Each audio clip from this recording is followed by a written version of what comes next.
You think I don't know what this is? Elena Romano's voice didn't shake, it cut. She stood in the middle of the most expensive ballroom in New York in a dress that cost more than most people made in a year, and she looked Marco DeLuca dead in the eyes. You traded me like a debt. Your men are watching every door, and you have the nerve to call this a wedding. Marco didn't flinch, but something moved behind his eyes fast, like a shadow crossing water. Sit down, Elena.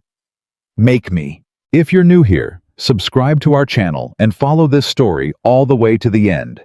Drop a comment and tell us what city you're watching from. I want to see how far this story has traveled. The morning Elena Romano got married, she ironed her own dress. Not because there was no one to do it for her. The Romano estate had 12 staff members, a personal stylist on retainer, and a seamstress who had flown in from Milan specifically for this occasion. There were hands everywhere, hands to pin, to adjust, to flutter around her like nervous birds.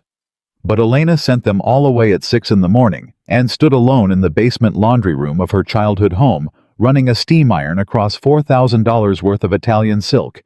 And she didn't cry. She had promised herself she wouldn't cry. Crying meant she was broken. Crying meant they had taken something from her she couldn't get back. And Elena Romano had spent 28 years making sure nobody took anything from her that she wasn't willing to give. Her mother found her there 20 minutes later. Elena.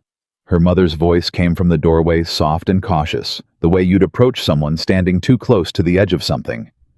The stylist is asking, I told her to go home. She came from Staten Island. Then she can go back to Staten Island. Elena set the iron down and lifted the dress to check the hem. Perfectly smooth. Every fold exactly where she wanted it. I'll do it myself. Her mother stepped into the room. She was a beautiful woman. Sophia Romano, still elegant at 61, still the kind of woman who entered a room and made other women straighten their posture. But this morning she looked old in a way Elena had never seen before. Old and afraid. You don't have to pretend with me, her mother said. I'm not pretending. I'm ironing. Elena, don't. Elena finally looked at her. Don't tell me it's going to be okay. Don't tell me Marco DeLuca is not as bad as people say. Don't tell me this is an opportunity. I've heard everything Papa has to say, and I've already decided I'm going to smile today and get through it, so please don't give me one more thing to carry. Her mother closed her mouth, stood there, and then quietly she walked to the ironing board, picked up the iron, and finished the last 2 inches of silk herself. Neither of them spoke. That was the most honest moment Elena would have for the next 8 months.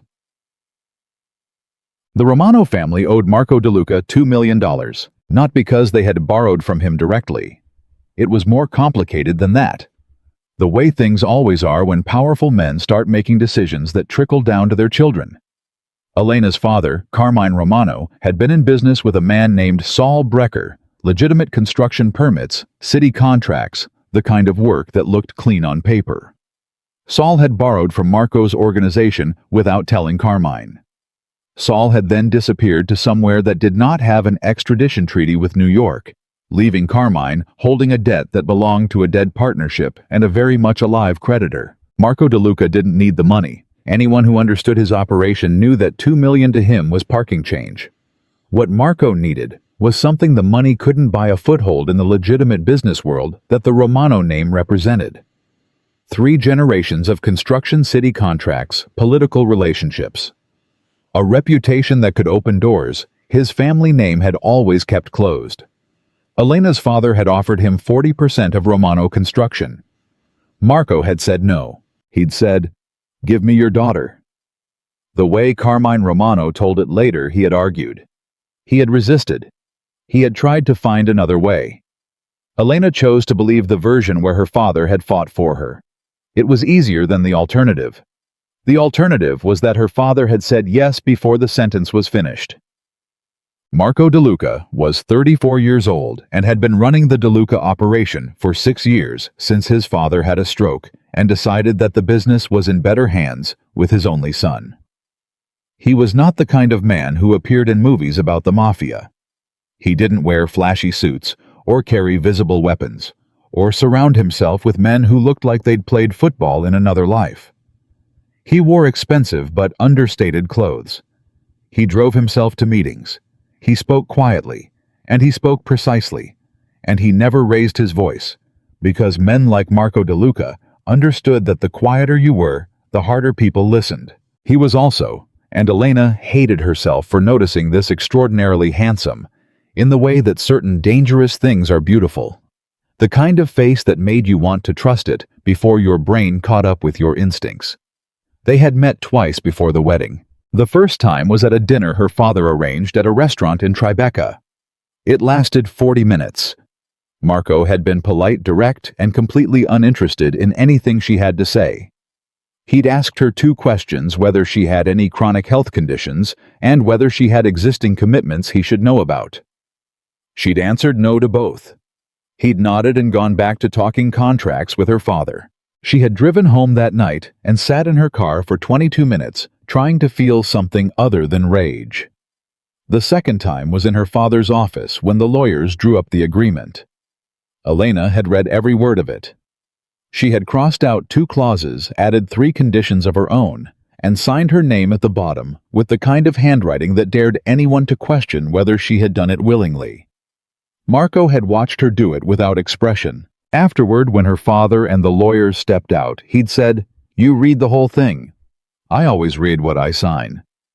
"Most people in your position don't." "Most people in my position don't last very long." She'd capped her pen and looked at him. "I plan to last." Something shifted in his face, just barely, just for a second. Not admiration, not warmth, something more like recalibration. Like a man who had made a calculation and was now discovering one of his numbers was wrong. He'd said, "This marriage is an agreement, nothing more." She'd said, "I heard you the first time." And then he'd left. That was 6 days before the wedding. The ceremony was held at St. Patrick's Cathedral. 600 guests. Security that looked like a diplomatic event. Flowers that had been flown in from 3 different countries. Elena walked down the aisle on her father's arm, smiling the way she had practiced, warm, but contained, confident, but not defiant, the face of a woman who was making a choice, not surrendering to one. She had worked on that smile for 4 days. She'd stood in front of her bathroom mirror with her sister Gianna watching and adjusted it until it was exactly right. "It looks real," Gianna had said finally. "It is real," Elena said. "It's just not happy." The guests saw the dress and the flowers and the legendary DeLuca box at the altar. They saw 2 powerful families becoming one. They saw what they wanted to see. Elena saw Marco standing at the front of the cathedral, watching her walk toward him with that same unreadable expression, and she thought, "I am not afraid of you. I want you to know that right now. Whatever happens next, I am not afraid of you." She reached him. He offered his arm. She took it, and the priest began. The first real test came at the reception. Elena had known it would. She had prepared for it the same way she prepared for everything, by anticipating the worst and making sure she knew exactly how she intended to respond. The DeLuca family had money and power and connections that reached into places most people preferred not to think about. They also had opinions. Specific opinions about what Marco's wife should be. His Aunt Connie DeLuca, a woman in her 70s who had survived 4 decades of this world by being completely immovable in her views, found Elena at the edge of the reception hall within the first hour and did not bother with small talk. "You're thinner than I expected," Connie said. "Is that a compliment or an observation?" Connie's eyes narrowed. "It's an assessment. Marco needs sons. Thin hips don't make for easy deliveries." Elena looked at the woman for a moment. Then she said pleasantly, "Mrs. DeLuca, I want you to know that I have the deepest respect for what you've survived in this family. And I also want you to know with equal respect that my reproductive plans are not your assessment to make. Would you like champagne? I believe they're pouring the good bottle now." Connie stared at her. Then slowly something moved across the old woman's face that might have been the beginning of reluctant respect. "You've got a mouth on you," Connie said. "I've been told." Marco's going to have his hands full. Good. He looks like he needs something to do. Connie walked away. Elena kept smiling. Across the room, Marco had been watching. Their eyes met for exactly 2 seconds. He looked away first. The honeymoon was Venice. Marco's choice, not hers, though he'd left a folder of options on the bed of the room she was using in the Romano estate 3 weeks before the wedding, with a note that simply said, "Choose one or I'll choose for you." She'd considered choosing somewhere deliberately inconvenient out of spite, then decided Venice was beautiful, and she wasn't going to punish herself just to make a point. They spent 4 days there. Separate rooms. Marco worked most of the time. Calls, meetings conducted from hotel suites, documents that arrived by private courier. Elena walked. She walked through every part of the city she could find, ate at places where nobody knew her name, sat in cafes, and watched the water, and let herself be someone with no last name and no agreement attached to her. On the 3rd evening, Marco found her at a small restaurant on a side canal that definitely wasn't in any travel guide. She'd found it by getting genuinely lost for 45 minutes. He sat down across from her without being invited. "Your security lost you," he said. "Your security is very easy to lose." That's not a compliment. It wasn't meant to be. She picked up her wine glass. "How did you find me?" "I have good people." "Then tell your good people that if they follow me into restaurants again, I'll start taking taxis to locations specifically designed to make their job impossible." He looked at her. "You're not afraid of me. You've noticed. Most people are. I'm not most people." He was quiet for a moment. The waiter came. Marco ordered in Italian without looking at the menu, and she noticed his accent was better than she'd expected. He caught her noticing, and something moved in his face again, that same recalibration she'd seen in the lawyer's office. "Why Venice?" she asked. "My grandmother came here on her wedding trip. She talked about it until she died." It was the most personal thing he'd said to her in the total of all the time they'd spent together. Elena set her glass down. "Was she happy?" Elena asked.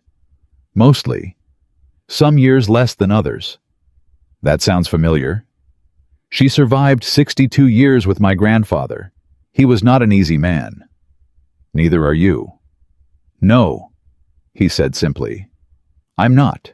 She looked at him across the table in a restaurant that smelled like garlic and old wood and canal water, and she thought, there's something in there. Somewhere past all that control and all those walls, there's something human. I don't know yet whether that helps me or not. "I need to say something to you," she said. "Say it. I didn't choose this. I want you to understand that. I'm not going to pretend I did. I'm not going to perform happiness I don't feel or loyalty I haven't decided to give. But I'm also not going to be your enemy." She met his eyes. "I will be exactly what this situation calls for in public. And in private, I'd like us to be honest with each other even when that's uncomfortable.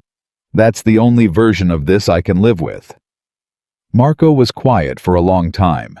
Then, "That's reasonable. It's not a request. It's my condition." Another pause. All right, she said.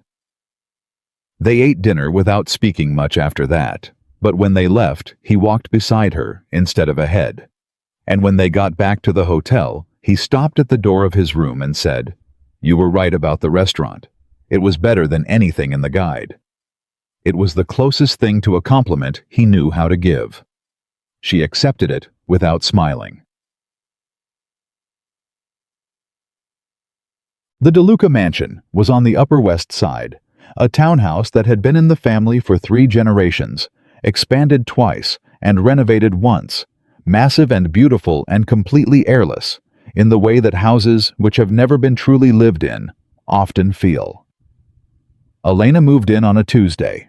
She had 3 suitcases and a box of books and a very clear understanding that she was entering a house where every system was already established, every expectation already set, and every person already loyal to someone else. The staff had worked for the DeLuca family for years.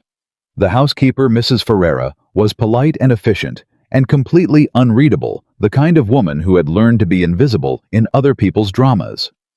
The two household managers, Danny and Pio, were friendly, in the way that people are friendly when they're watching carefully. Elena thanked all of them by name. She memorized their schedules. She learned which coffee Mrs. Ferreira kept hidden behind the cereal boxes, because the family thought it was too expensive, and she replaced it with 4 fresh bags without saying a word about where it came from. Within 2 weeks, she understood the house better than Marco did. Within 3, the staff began to trust her. Marco noticed and said nothing. What he also didn't say anything about was the first time he saw her handle a crisis. 3 weeks after she moved in, his cousin Tino arrived at the house at 11 at night, drunk, bleeding from a cut on his forearm, and speaking at a volume that was going to bring attention nobody needed. Marco was in the middle of a call he could not end. His head of security, a man named Sal, who had the emotional range of a parking meter, was standing in the entrance hall doing absolutely nothing useful. Elena came downstairs in her bathrobe with a first aid kit and her reading glasses still on. She sat Tino down at the kitchen table. She cleaned the wound, it needed stitches, she said, but the ER was the wrong choice tonight, so she butterfly closed it instead with the calm efficiency of someone who had done this before. She made him coffee. She didn't ask how it happened. She didn't lecture. She just sat across from him and said, "You're okay now. Breathe." Tino, who was 22 and had the family's particular combination of bravado and fragility, looked at her with red eyes and said, "You're nothing like what I thought." "What did you think?" "I thought you were going to be one of those ladies who runs everything and talks down to people." "I do run everything," Elena said. "I just don't talk down to people while I'm doing it." Tino laughed, surprised, genuine. Marco appeared in this kitchen doorway 6 minutes later, phone in his hand, to find his cousin calm and bandaged and drinking coffee at midnight with his wife, who was still wearing her reading glasses, and had somehow, without anyone asking her to, dealt with an entire situation before it became one. He stood in the doorway for a moment. Elena looked up at him. "He needs proper stitches in the morning," she said. "I wrote down the doctor's name on the pad by the coffee maker. Don't let him drive himself." Marco nodded. That was all. But Sal, who was still standing uselessly in the hallway, later told someone that it was the first time in 6 years he had seen Marco DeLuca look at anything or anyone with what he could only describe as surprise. The rules of the arrangement were clear. Elena attended events as Marco's wife. She was photographed. She was present. She wore the right clothes and stood in the right places and said the right things to the right people. What she was not expected to do was have opinions. The first time she voiced one, it was at a dinner Marco was hosting for 3 of his business associates, men, who moved money and favors through networks that were technically legal and practically weren't.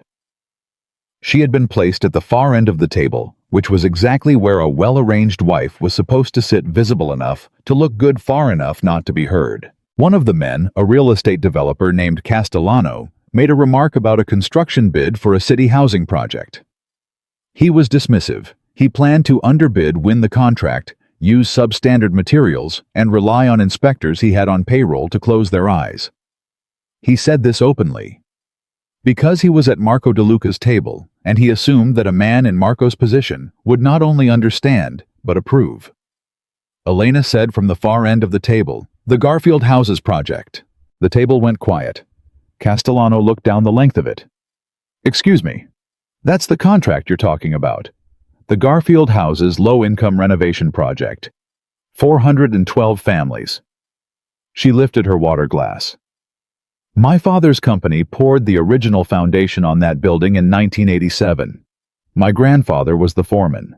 I grew up hearing about those families." Castellano smiled the way men smile when they're deciding whether to be amused or offended. "I'm sure it's a lovely story. The families who live there are mostly elderly," Elena continued. "Fixed income. If the renovation fails, if the materials are substandard and the systems fail, as they will within 8 to 12 years, those families will be displaced. Not inconvenienced. Displaced." She set her glass down. I just wanted to make sure we all understood what the numbers on the contract actually represent. Silence. Castellano looked at Marco. Marco was looking at his wife. Elena, he said, and his voice was careful, controlled, a warning wrapped in perfect politeness. She looked back at him, steady, unafraid. I'll get dessert started, she said, and stood up and walked toward the kitchen. Castellano laughed uncomfortably. Where did you find her? Marco didn't answer. Later that night, after the guests had left, Marco came to find her in the study where she was finishing the book she'd been reading all week. You embarrassed a business associate, he said. She turned a page. He was planning to defraud a city contract and endanger housing for 400 families. That's not your concern. You're right, it's not. I'm just a wife. She looked up. Is that what you want me to say? I want you to understand how this world works. I understand exactly how it works. I grew up in it, remember? My father's company built things in this city for 40 years. I know what legitimate looks like, and I know what corrupt looks like. The difference is whether you decide it matters. She held his gaze. Does it matter to you? He didn't answer. She went back to her book. He left. But the next morning, Castellano's contract bid went through a review process that delayed it significantly. Elena didn't ask how or why. She just noticed, and she filed it away. Gianna visited in the 4th week. Elena's younger sister was 24, bright and furious in the way only someone who has watched injustice from a close distance can be, and she made no effort to hide how she felt about the situation. You look tired, Gianna said, dropping her bag on Elena's bed and flopping down beside it. I'm fine. You look like you're working very hard to be fine. Same thing. Gianna sat up.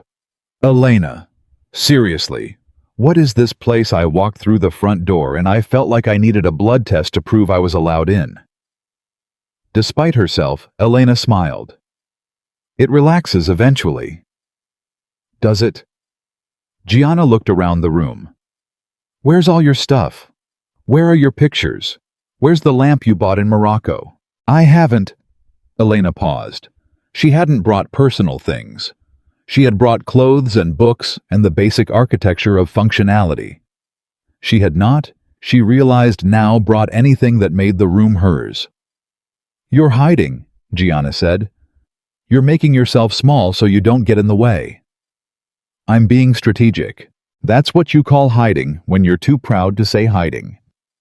Gianna looked at her with 24-year-old directness that was somehow more useful than most adults managed. You need to put the lamp in here. You need to make this a room you actually live in. Elena was quiet. He wins if you disappear, Gianna said softly. Not Marco specifically. The whole situation. It wins if you stop taking up space. Elena looked at her sister. Then she picked up her phone and texted her driver to go to the storage unit and bring back 2 specific boxes. The next day, the lamp from Morocco was on the side table. The photographs were on the bookshelf. A painting she'd bought with her own money when she was 22 was on the wall. Mrs. Ferreira noticed and said nothing, but brought Elena coffee without being asked for the first time since she'd moved in. Marco noticed too. He walked past her room that evening and stopped in the doorway for a moment, looking at the changed space. Elena was sitting at the desk writing. He didn't say anything. She didn't look up. But he stood there for 4 seconds longer than he needed to, and she heard it in the quality of his silence. The first time Marco saw her cry was an accident. She had been on the phone with her father, a conversation about money, about the business, about the way Carmine Romano was somehow managing to maneuver the situation even now to his own advantage, and it had ended badly. Not shouting badly. Worse than shouting. The quiet kind of bad where 2 people say terrible true things in very controlled voices and hang up without resolution. Elena sat in the small room off the kitchen that she'd claimed as her reading room, and she let herself cry for exactly 6 minutes. She had always been precise about this. Not a repression thing, just an efficiency thing. 6 minutes was enough. 6 minutes, and then she would be able to function. She was at minute 4 when she heard someone in the kitchen. She thought it was Mrs. Ferreira. She stayed very still, but the footsteps stopped outside the door, and then after a pause, Marco said, "Elena." She didn't answer.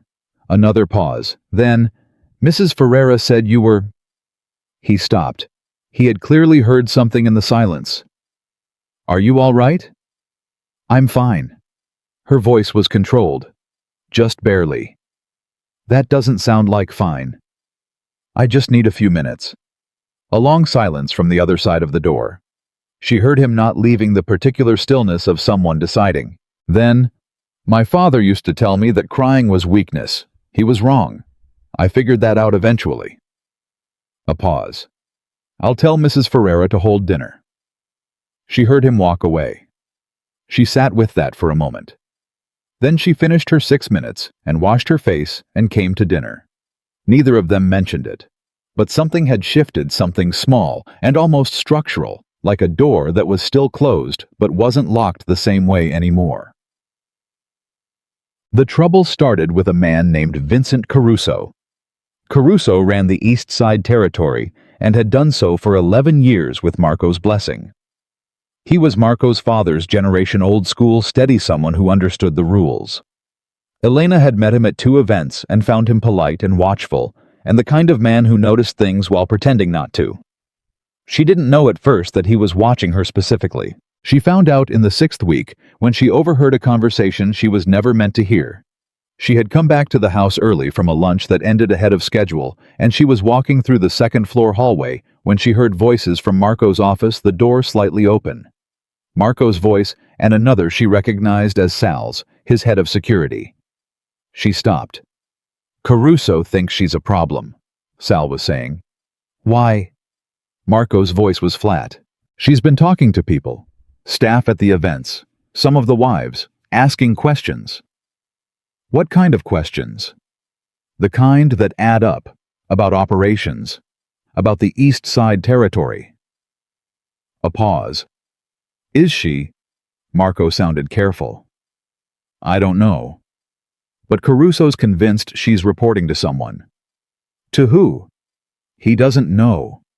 But he says if you can't control your wife—" "I don't need Vincent Caruso to tell me how to run my house."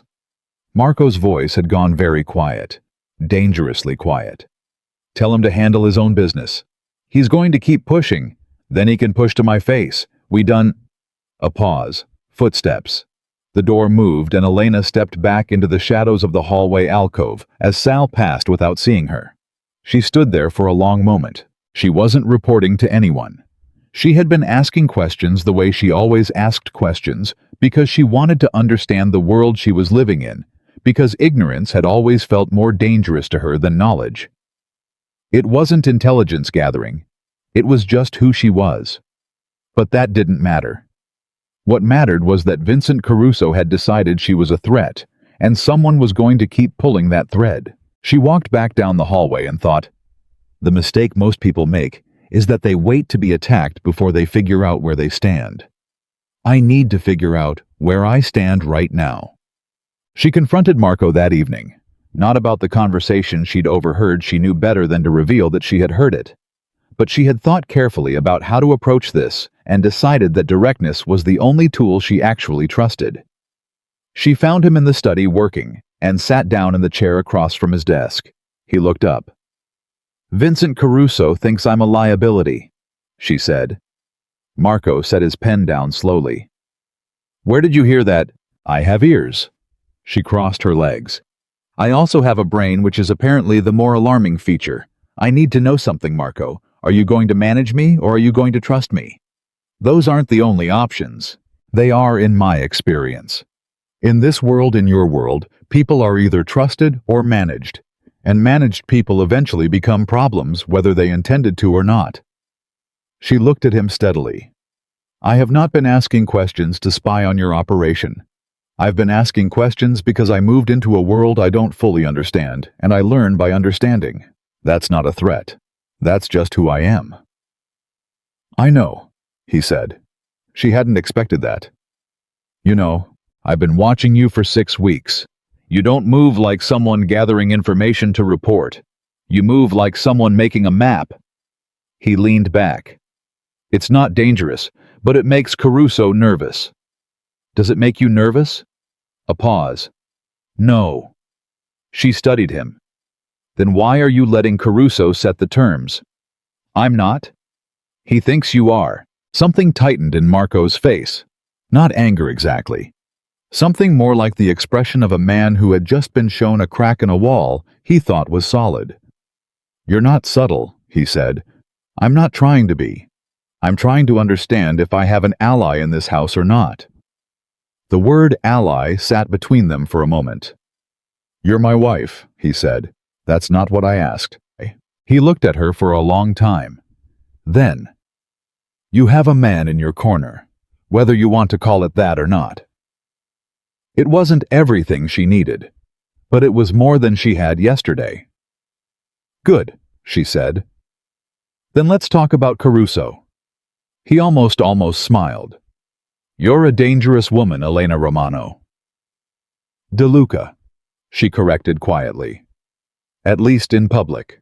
And for the first time since the day they met, Marco DeLuca looked at the woman he had married and appeared to see someone completely different from the person he'd arranged a contract around. 3 days later, she helped him. He didn't ask. She didn't offer.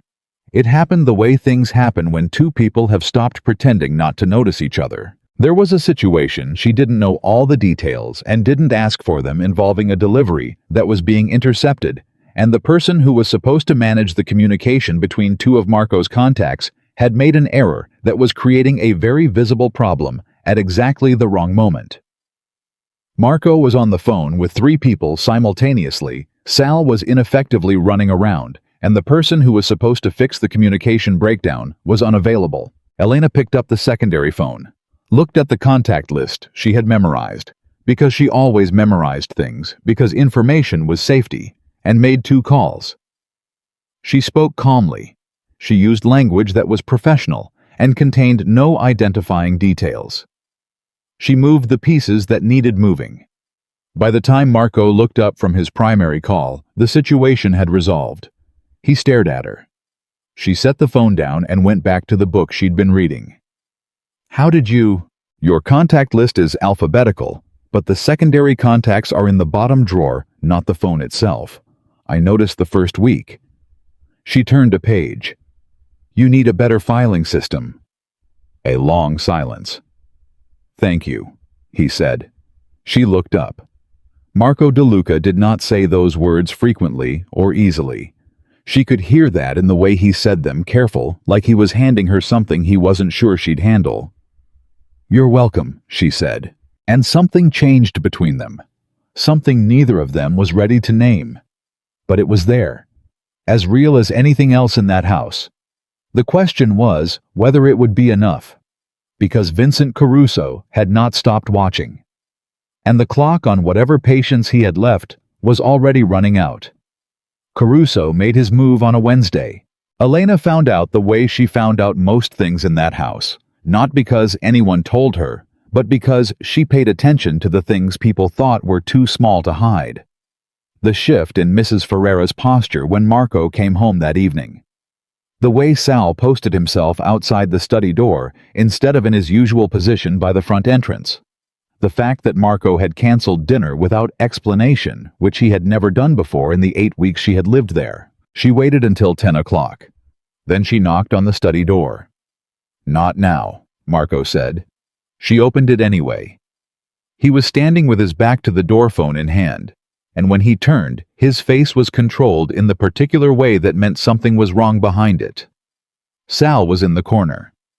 2 other men she recognized as part of Marco's inner circle, a man named Gio and a younger one called Rafe, were on opposite sides of the room, with the stiff posture of people waiting for orders. Elena, Marco said. I said not now. I heard you. She looked at the room. Who got hurt? The silence that followed told her everything. Who? She said again, and her voice was quiet enough that it carried differently than if she'd raised it. Marco looked at Sal. Some signal passed between them. Sal and the other 2 walked out. The door closed. Marco set his phone on the desk. "Danny," he said. "One of the household managers." Her chest tightened. Danny, who was 26 and had a sister in college in Boston, and always kept peppermint candies in his jacket pocket, and knew the name of every person who came through the service entrance. "How bad?" she said. "Bad enough." Marco's jaw worked. He was followed from the house. Someone wanted to send a message. Caruso. It wasn't a question. Marco looked at her. "You shouldn't say that name in that sentence." "I'm not afraid of the sentence. Is Danny going to be all right?" "He'll recover." A pause. Eventually. Elena sat down because her legs had decided they were done standing.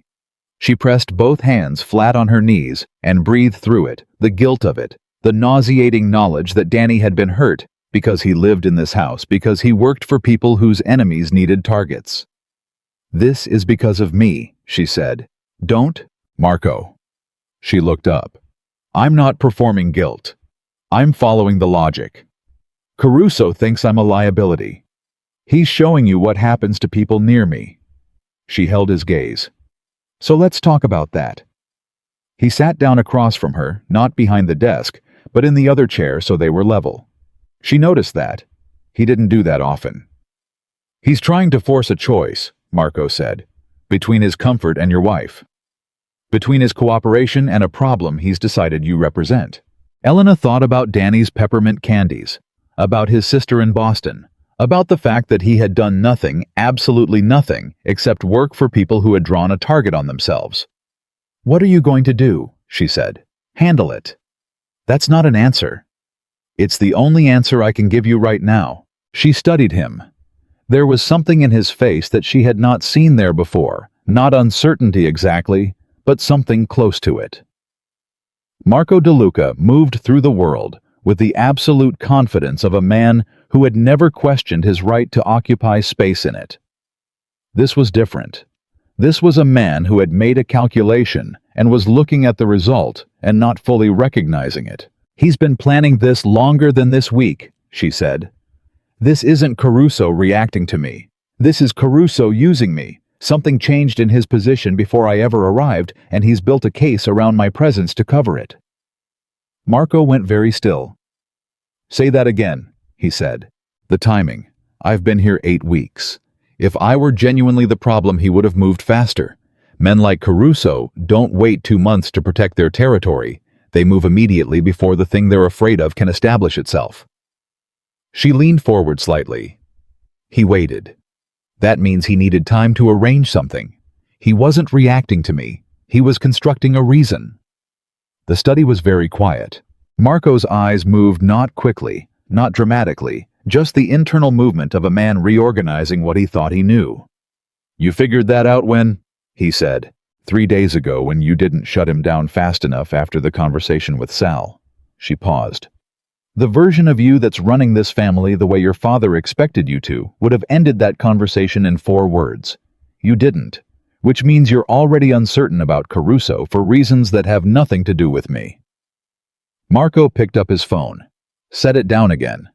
The muscle in his jaw moved once. "My father trusted him," he said finally. "Your father trusted a version of him from 20 years ago. People change, Marco, especially when they start to feel overlooked." He looked at her for a long moment, not the assessing look she'd gotten used to, the one that measured and calculated. This was something different, something more like being actually seen, which she understood because it was how she'd been looking at him for weeks without letting him notice.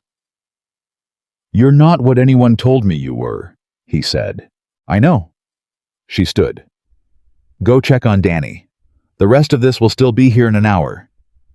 He stood too, paused at the door, then without turning around. "Thank you for the analysis." "I wasn't being kind," she said. "I was being useful." "I know the difference," he said. "That's the point." He left. Elena sat back down and stayed very still for a while, processing the specific sensation of being in the middle of something that had stopped being an arrangement and started being something she didn't have a name for yet. She wasn't sure whether that frightened her or not. She decided she'd figure that out later. Connie DeLuca came for lunch on a Thursday. Elena had already learned less a social event and more an inspection. Marco's aunt came once a month, ate at the kitchen table rather than the dining room, because she had always preferred the kitchen, and nobody in this family had ever told Connie DeLuca where she was and wasn't allowed to sit, and she talked to the staff and looked at everything, and went home with a precise inventory of the household's current state. Elena had been warned about this by Mrs. Ferreira, in the particular way that Mrs. Ferreira warned about things without saying anything directly, just appearing in Elena's doorway the morning before and saying, "Ms. Connie prefers her coffee with whole milk, not cream. She'll tell you it doesn't matter. It matters." Elena had whole milk on the table when Connie arrived. Connie noticed, didn't comment, sat down. They were alone in the kitchen. Mrs. Ferreira had found very pressing business elsewhere, which Elena suspected was not accidental. "How are you settling in?" Connie said. "Better than expected."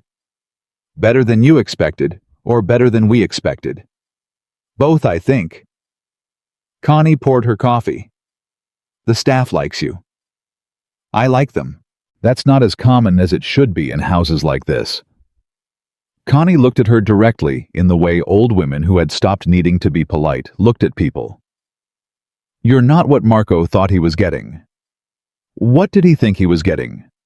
"A decoration. Something manageable." Connie set her cup down. "He got something inconvenient instead." "Is that a problem?" "For some people." A pause. "Not for me." Elena looked at her. "Why not?" Connie was quiet for a moment. Then, "My nephew has spent 6 years running this family the way his father built it. Same structures, same alliances, same blind spots. He's good at it. Don't mistake me, he's very good at it. But he's been running something his father designed for a world that doesn't quite exist anymore, and nobody around him is honest enough to say so." She picked up her coffee again. "You've been here 8 weeks and you already see it. That's either very useful or very dangerous. Maybe both." Connie almost smiled. "Marco's grandmother would have liked you." "I heard she was strong?" "She was immovable. There's a difference. Strong people can be broken if you hit the right points. Immovable people just redirect the force." Connie looked at her steadily. "Which kind are you?" Elena thought about the ironing room, about the 6 minutes she allowed herself, about the lamp from Morocco on the side table. "I'm still figuring that out," she said. Connie nodded slowly. "Good answer. The ones who know exactly what they are never last long. It makes them predictable." After lunch, Connie walked through the ground floor of the house without asking permission as she always did.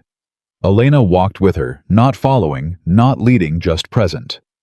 They stopped in the doorway of the front sitting room, which was beautiful and completely unused, all formal furniture and no personal objects.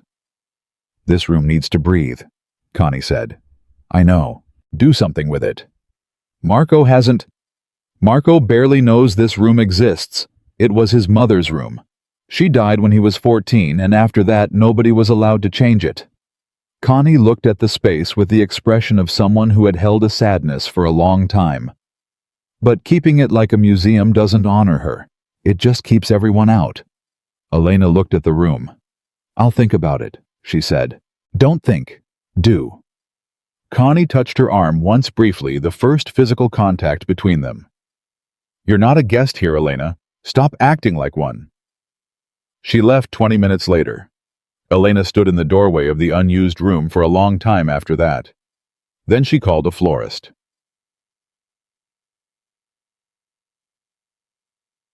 Marco came home that evening to fresh flowers in his mother's sitting room. Not a renovation, just flowers, and 2 of the windows cracked open to let air move through, and one of the blinds adjusted so that the evening light came in at the angle that made the old wallpaper look warm instead of faded. He stopped in the hallway outside the door. Elena watched him from the far end of the hall, not calling attention to herself, just watching. He stood there for a long moment. His hand came up and rested on the doorframe.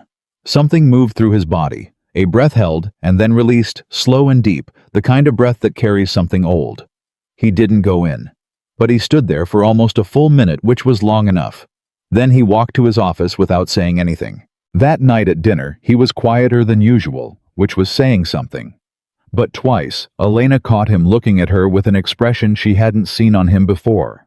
Not the assessing look, not the controlled professionalism, but something unguarded that disappeared the moment he realized she'd noticed it. She didn't comment. Some things needed space to exist in before anyone put words on them.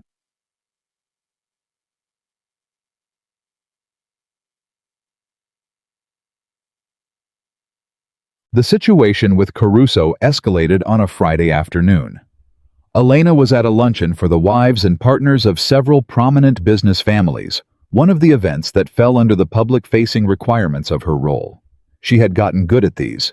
She knew how to move through a room, how to listen for the things behind what people said, how to be warm without being revealing and interested without being exposed. She had also carefully, and over several weeks, built real connections with two women in this circle.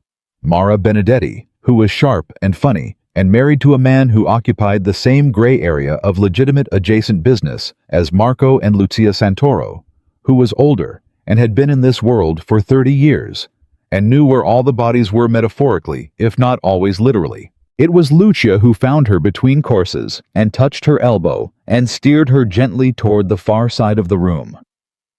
"There's something you need to know," Lucia said quietly. Elena kept her face pleasant and her body language open the way you do when someone is telling you something important in a room full of watching eyes. "Tell me," she said. "Caruso had a meeting last week with two men you don't know, but your husband does. Men from a family that the DeLucas have had a 20-year standoff with." Lucia's voice was barely above a murmur. "A meeting with those men. Without telling Marco." Elena processed this. "When?" "Tuesday. 3 days before." Lucia paused. "Before what happened to the household staff." "Danny. Tuesday. 3 days before." The timeline landed like cold water. "He's not just positioning himself against Marco," Elena said, keeping her voice perfectly level. "He's building toward something." "That's what I think." Lucia looked at her directly. "I'm telling you, because I respect your husband's family, and I think someone needs to know this who will actually do something with it." A pause. "And because Caruso has started saying things about you specifically, in rooms, to people who carry those things further." "What things?" Lucia's expression shifted, careful, almost apologetic. "That you're the source. That you've been feeding information to the opposing family. That the problems are coming from inside the DeLuca house." She met Elena's eyes. "Through you." The room continued around them, the sound of crystal and conversation, and the particular music of carefully maintained appearances. Elena heard all of it from somewhere slightly distant. "He's framing me," she said. "Yes, while actually doing the thing he's accusing me of." "Yes?" Lucia's hand tightened briefly on her arm. "Be careful, Elena, and tell your husband, tonight." Elena smiled at someone across the room who had glanced their way. Warm, normal. The kind of smile that said nothing was happening. "Thank you, Lucia," she said. "Don't thank me. Just be smart." She told him that night. She waited until the house was quiet, and Mrs. Ferreira had gone upstairs, and the evening had settled into the particular stillness that the Upper West Side achieved after midnight. Then she went to the study, which was where Marco reliably was at this hour, and she sat down across from him and told him everything, all of it. Lucia's information, the meeting with the opposing family, the timeline against Danny, the framing campaign that Caruso was running against her name. Marco listened without interrupting. That was one of the things about him she had come to respect, and also to find slightly unnerving. He could sit completely still and completely silent through the most significant information and give nothing back, nothing at all, until he'd processed it entirely. When she finished, he was quiet for a full minute. Then, "Lucia Santoro told you this?" "Yes." "She's reliable." "I thought so. Her read on people has been accurate every time I've tested it." Another pause. Caruso went to the Ferraro family. He said the name with a flatness that told her everything about what it meant. "That's not just disloyalty. That's a declaration." "I know." He stood up, walked to the window, stood there with his hands in his pockets. "He's been building this for at least 6 months, Marco said. "Before the wedding, before you." A pause. "I was looking in the wrong direction." "You were looking where he pointed you." "I'm not supposed to be that easy to point." "You're not easy," she said. "He's just been doing this longer than he let you see. There's a difference between being deceived and being careless." She paused. "You're not careless." He turned from the window. In the dim light of the study, with his jacket off and his sleeves rolled, and the controlled professionalism that he wore like a second skin, slightly loosened, he looked briefly, just for a moment, like someone who was carrying more weight than was visible from the outside. She recognized that. She recognized it very specifically. "What are you going to do?" she said. "What I should have done 3 weeks ago." His voice was quiet and final. "The question is how." "Carefully," she said. "Because he's already started the story where I'm the villain. If you move against him in a way that looks reactive, he'll use it." "I know." "So you need him to show his hand further. Enough that there's no story left for him to tell." Marco looked at her. "You're describing something that takes time." "I know. Time means more risk to people in this house." "I know that too." She held his gaze. "But I'd rather risk time than give him the narrative." A long silence. "You're not supposed to be this good at this," he said. "I grew up watching my father navigate things he should have handled better. I paid attention to where he went wrong." She stood. "I'm going to bed. Whatever you decide, tell me before you do it." He looked at her with an expression she still didn't have a full name for. "I will," he said. She walked to the door, stopped. "Marco."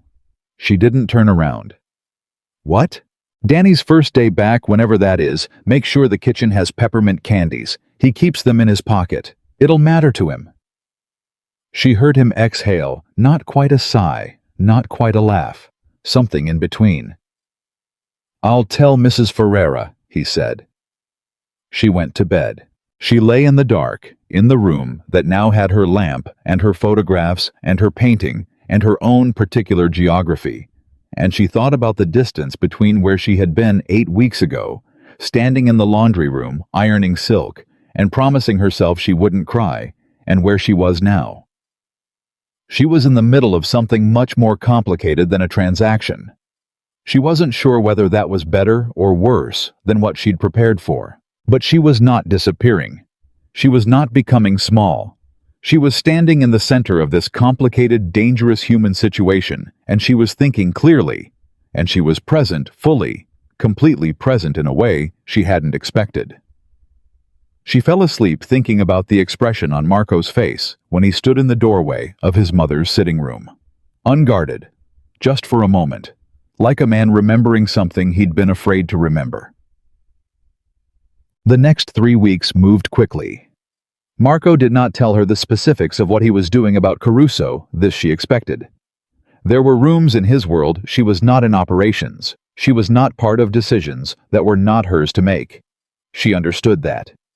She had her own internal geography of what she needed to know versus what was simply not her territory. What she could see was the change in how he moved. He was sharper, more deliberate, the kind of focused that she associated with a person who had decided exactly where they were going and was no longer wasting energy on the journey. He also, in small ways she was probably not meant to notice, started including her, not in the operational things, in the social architecture, the dinner parties, the public appearances, the careful world of people and relationships where so much of what actually mattered got done in this city. He started consulting her beforehand. Not formally, not as a declared policy, but in the way of stopping by her reading room the evening before an event and saying something like, The Galante family is going to be there tomorrow. The wife, Anna Galante, her brother works in city planning. Anything useful in that connection, and Elena, who had done her research the moment they were added to any guest list, would tell him exactly what she knew, and he would listen, and the information would later turn up in the right conversation at the right moment. It was working. Not just tactically, it was working in the way of two people discovering they were genuinely useful to each other, which is the kind of discovery that changes things in ways that tactical collaboration can't fully account for. One evening, coming home from an event, they sat in the car without the usual distance that they maintained in private spaces. Not close, there was still the width of the back seat between them. But Marco said something that wasn't about business and wasn't about the operational needs of the next 48 hours. He said, "You were good in there tonight." She turned her head. "I'm always good." A pause. Then, "You're right. That came out wrong." Another pause. "What I meant was I watched you with the Galante woman. Anna. You made her feel like the most important person in the room for 20 minutes, and it wasn't false. She could tell it wasn't false. That's—" He stopped. "Rare," she offered. I was going to say impressive, but yes. She looked at him in the passing light from the street outside. "I liked her. She's smarter than her husband gives her credit for. She knows more about the city planning department than half the people who work in it." A pause. "She's also lonely. I'm going to call her next week. For information. Because she's lonely." Elena looked back out the window. "We don't have to always need something from people, Marco." The car was quiet. Then, "My mother was lonely." His voice was different when he said it, not controlled, not professional. Just present. "She spent 20 years in this world being very good at the public part and very alone in the private part." Elena was very still. "Is that why you've never changed that sitting room?" she said carefully. He didn't answer for a moment. "She used to sit in there in the mornings," he said, "before everything started. It was the only room that was fully hers." "I know." Elena kept her voice gentle. "Connie told me." "Of course she did." A brief exhale, not bitter, something softer. "The flowers were right. I should have said so. You stood in the doorway for almost a minute. That was enough." He looked at her. She looked back. For a moment, just a moment in a moving car in the city at night, something true passed between them, uncurated and unguarded, the kind of thing that only exists in the specific space between what people say and what they actually mean. Then his phone rang. He answered it, and the professional voice was back instantly, and the moment closed. But it had been there. Elena looked back out at the city and felt something she hadn't felt in a long time. Not happy exactly, not safe. Those were too simple. She felt possible. The Caruso situation broke open on a Thursday. Elena didn't know it was coming. Marco hadn't told her whether to protect her, or because the timing moved faster than expected, she didn't know. What she knew was that she was having coffee with Mrs. Ferreira in the kitchen at 7:30 in the morning when Sal came through the back door with the particular energy of a man who had already been awake for 6 hours solving a problem. He nodded to Elena and said nothing, which was normal. Then Mrs. Ferreira, who had seen everything in this house for 20 years, looked at him and said quietly, "The Caruso thing." Sal stopped, glanced at Elena. "It's handled," he said carefully. Mrs. Ferreira nodded once and poured him coffee. Elena said nothing. She drank her own coffee and turned a page of the newspaper she wasn't really reading and let the information settle into its place. Handled. She didn't ask what that meant. An hour later, Marco came downstairs looking like a man who had slept 3 hours and was running on something more durable than rest. He poured coffee, stood at the counter, and said to the room generally, "The East Side situation is resolved. Gio is managing the transition. Nobody should have questions about this outside this house." Mrs. Ferreira said, "Of course." Sal said, "Understood." Elena said, "Is everyone safe?" Marco looked at her. "Our people." She nodded. "And the other side," she said. A pause. Caruso is gone. Not dead, he added, reading something in her face. Just gone. Removed. He made a choice about which family he wanted to work with. We helped him commit to it. She let out a breath she hadn't fully been aware of holding. Good, she said. He sat down across from her. He looked tired in a way that was visible, not the controlled exhaustion of a man managing his presentation, but actual human tiredness. You were right, he said, about the timeline, about him constructing the frame. A pause. When we looked at his communications, the first contact with the Ferraros was 5 months before the wedding. He was planning this before you were ever a factor. He just used me as a convenient story. Yes. Marco wrapped both hands around his coffee mug. He almost succeeded. Elena looked at the man across the table, tired, honest, stripped of the professional distance he usually maintained even in private, and she thought about everything she had observed in the 10 weeks she had spent in this house.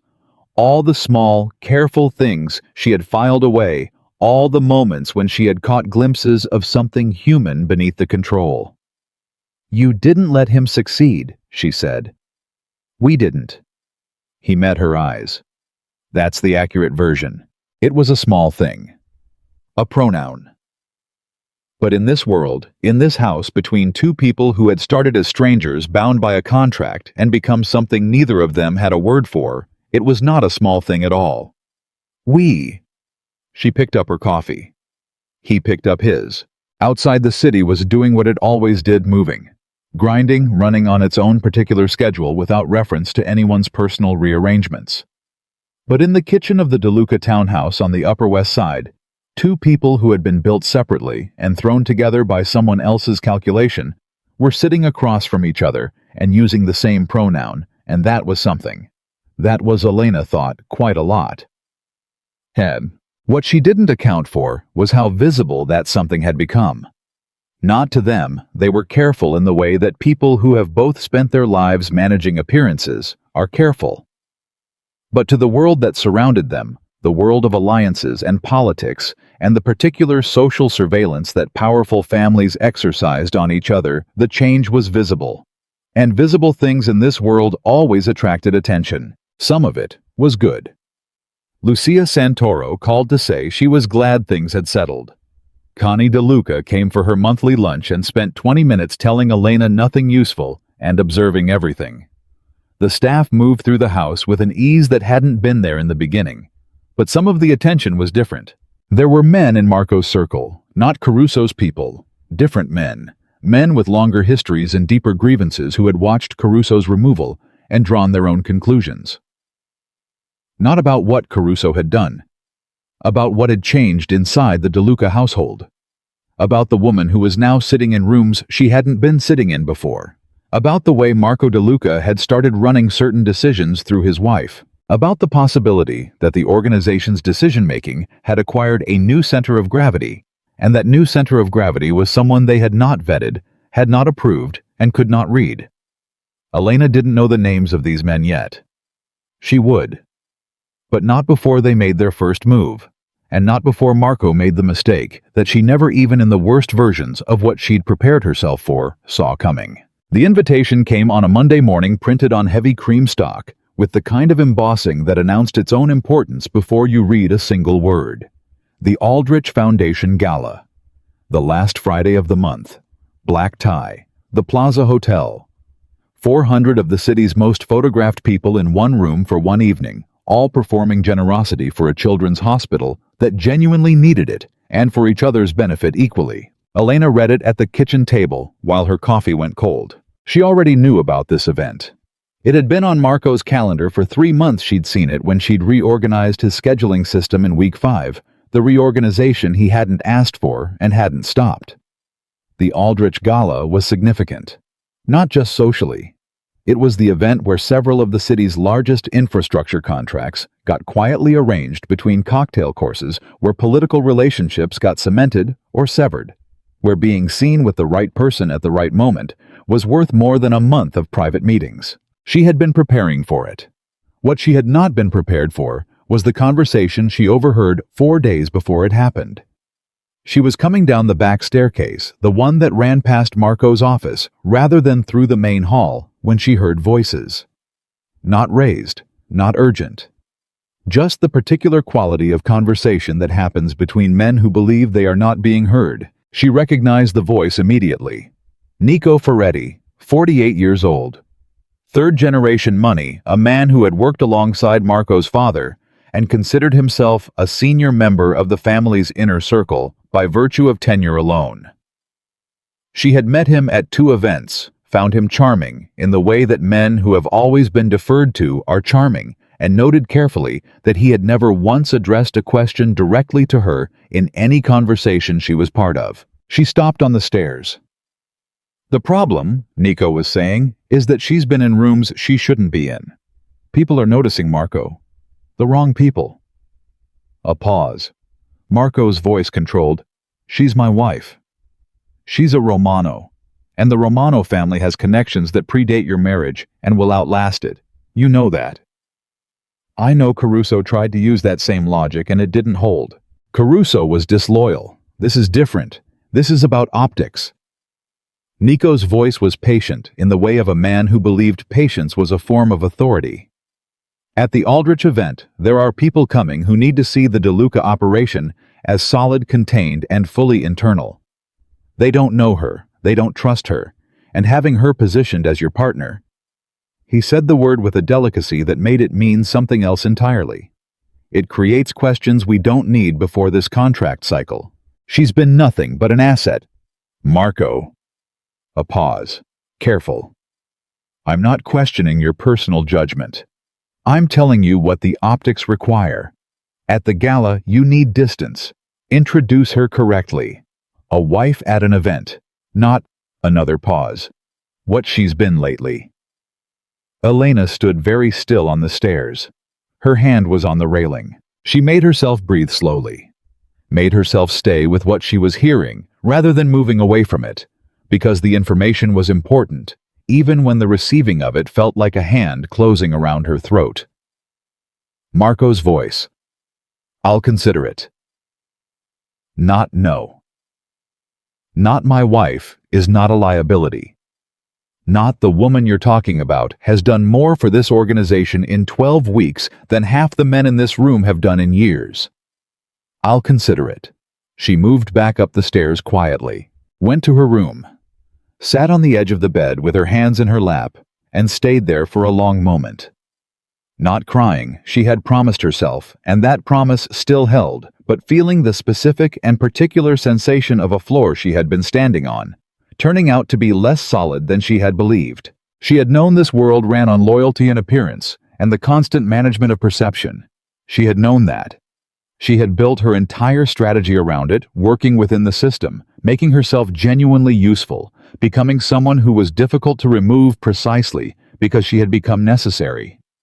What she had not built into her understanding was the possibility that Marco would hear a case against her and say, I'll consider it, instead of no. She thought about Venice, about the restaurant by the canal, and the way he'd looked at her across the table, about the car ride home from the Galante event, and the word we that had sat between them, like something neither of them wanted to pick up too quickly in case it broke.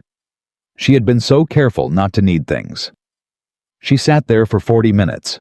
Then she stood up, changed her clothes, and went to handle 3 things she had been meaning to do that week, because grief or whatever. This was the sharp disappointment of a person who had not admitted to hoping until the moment the hope got cut, was not something she was willing to let interrupt her schedule. She did not bring it up to Marco. This was a calculated decision, not a retreat. She needed to understand what he was going to do before she decided what to do about it. If she confronted him now, she would be responding to what she'd heard, which would reveal that she'd heard it, which would move the conversation to the wrong ground. She needed to watch. So she watched. In the 4 days between Monday and the Friday of the gala, Marco was different, not cold, nothing so obvious. But there was a recalibration in the way he moved around her, a small measured distance that hadn't been there last week. He still talked to her, still listened. But the conversations stayed practical, stayed professional, and the small human things that had started to exist between them. The moments in the car, The early morning coffee.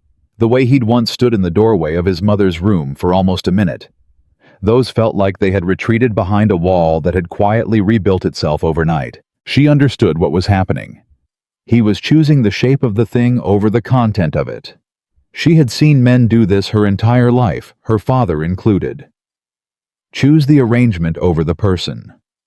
Choose what the arrangement looked like from outside over what it actually was on the inside. It was not cruelty. It was the specific cowardice of people who have been taught that control is the same as safety and who reach for it by reflex when they feel uncertain. She understood it. She had not yet decided whether understanding it was the same as forgiving it. On Thursday evening, the night before the gala, Marco knocked on her door. She was at her desk. "Come in." He stood in the doorway, which was, she noticed, becoming a habit of his, standing in doorways of rooms that contained her, as though the threshold itself was a decision he kept having to remake. "The car is at 7:30 tomorrow.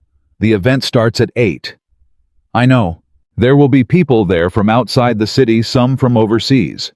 It's a significant event." "I know that too." She kept her voice even. "I've been preparing for it." He was quiet for a moment. She could feel him arranging something, words, or maybe a version of words, that would do what he needed without saying the actual thing. "The optics tomorrow need to be..." "Marco." She turned from her desk. "If you're about to tell me how you need me to behave at this event, save it. I've never given you a reason to manage me in public, and I won't start now." He looked at her. "That's not..." "Then what is it?" A pause. He pressed his mouth together. Something moved across his face. Conflict, the genuine kind, not performance. She could read him well enough now to know when he was actually uncertain versus when he was processing strategy. "There are people coming tomorrow who need to see us a certain way," he said finally. "What way?" "Professional, appropriate." She kept looking at him. "As opposed to what?" He didn't answer. "As opposed to what we've actually been," she said, and her voice stayed perfectly controlled, which she knew was more devastating than if it had cracked. "Is that what you mean, Elena? I'll be professional and appropriate tomorrow. I'm always professional and appropriate. That is not what this conversation is actually about." She turned back to her desk. "Good night, Marco." A silence. Then, "I'm trying to protect you." She closed her eyes for exactly 2 seconds, then opened them. "I didn't ask to be protected," she said without turning around. "I asked to be respected. Those are very different things, and you know it." She heard him stand in the doorway for a long moment. Then she heard him leave. Said, she wore black to the gala. Not the black she'd been planning, the deep structured silk that she'd chosen 3 weeks ago because it was elegant and authoritative, and the kind of dress that made a room take you seriously before you opened your mouth. That dress stayed in the closet. What she put on instead was something simpler. Something that said, "I am here, and I am unbothered, and the space I take up is not negotiable," which was true in a way the original dress would not have quite captured. She put on her mother's pearl earrings. The real ones, not the good copies. She was ready at 7:15. The Plaza Ballroom held 400 people, and smelled like old money and fresh flowers, and the particular anxious energy of a room full of people who were performing ease. Elena had been in hundreds of rooms like it. She moved through it the way she moved through everything, paying attention. Taking note, doing the social calculations that happened faster than conscious thought after a lifetime of practice. Marco stayed near her for the first 40 minutes. Professional. Appropriate. Exactly what he'd said. And she could feel it. The measured quality of it. The careful maintenance of a distance that wasn't geographic, but something more precise. The way he introduced her to 3 separate groups of people, as Elena, my wife, with a particular neutral weight on the words that told her he was thinking about every word. She smiled. She was warm. She was charming. She moved through the conversations with the same skill she always had, and the people in them responded the way people always did, because she was genuinely interested in them, genuinely present, and that came through whether she wanted it to or not. But she felt the distance from him like a weather change. And then the Moretti brothers arrived. She recognized them immediately. Franco and Dominic Moretti, from a Chicago operation that had been expanding east for 4 years. They were exactly the people Nico Ferretti had meant when he said, people coming from outside the city who need to see the DeLuca operation a certain way. Big money, significant territory, a potential alliance that Marco had been working toward for 8 months.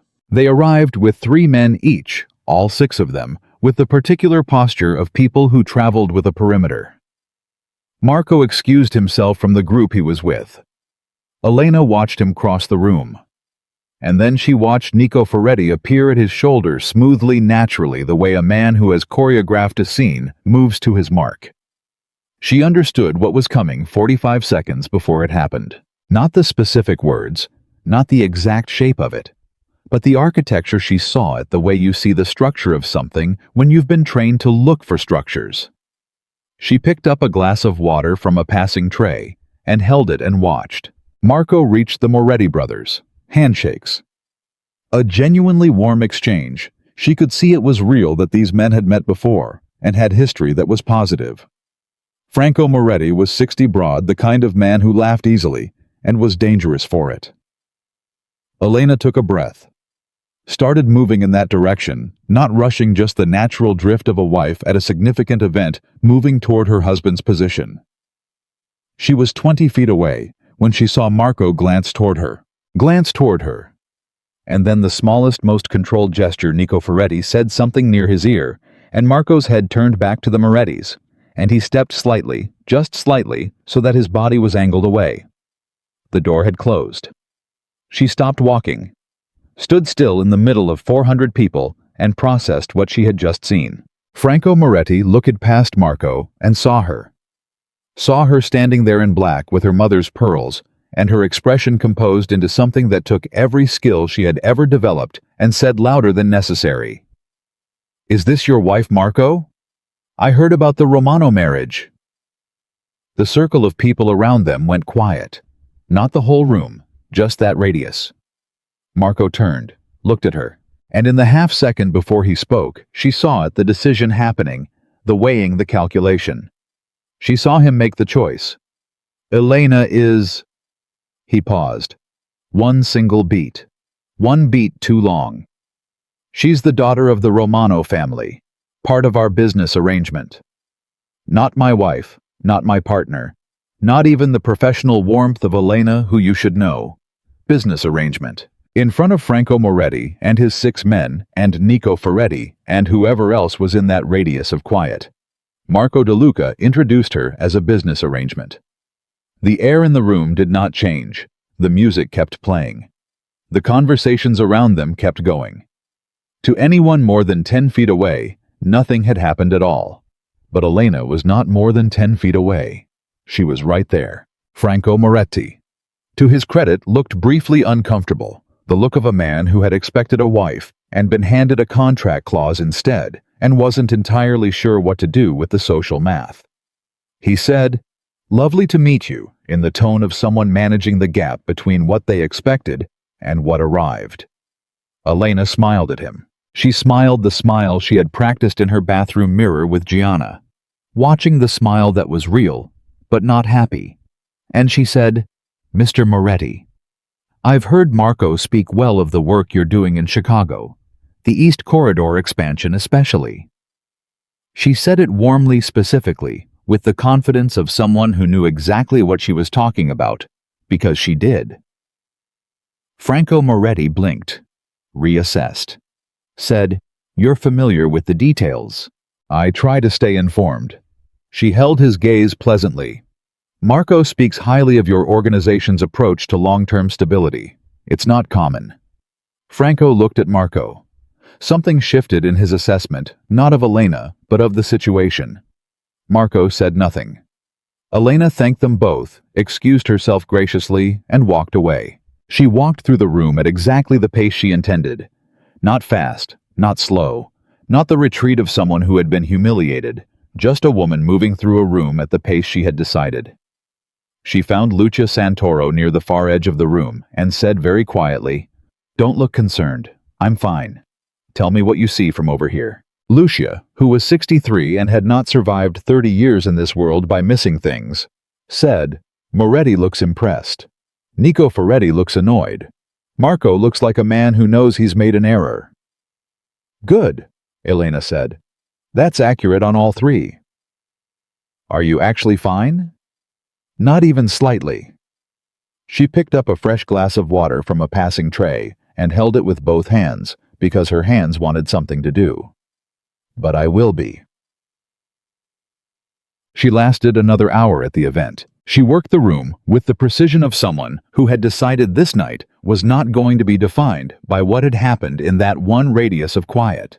And she was good enough at it that by the end of the hour, she had spoken meaningfully to 14 people, planted 3 seeds of connection that Marco would benefit from without knowing she'd done it, and had a conversation with Anna Galante that was entirely personal and completely warm, and had nothing to do with any calculation at all. But when she said goodnight to Lucia and walked to the coat check and asked the staff to call her driver, she did not send a message to Marco.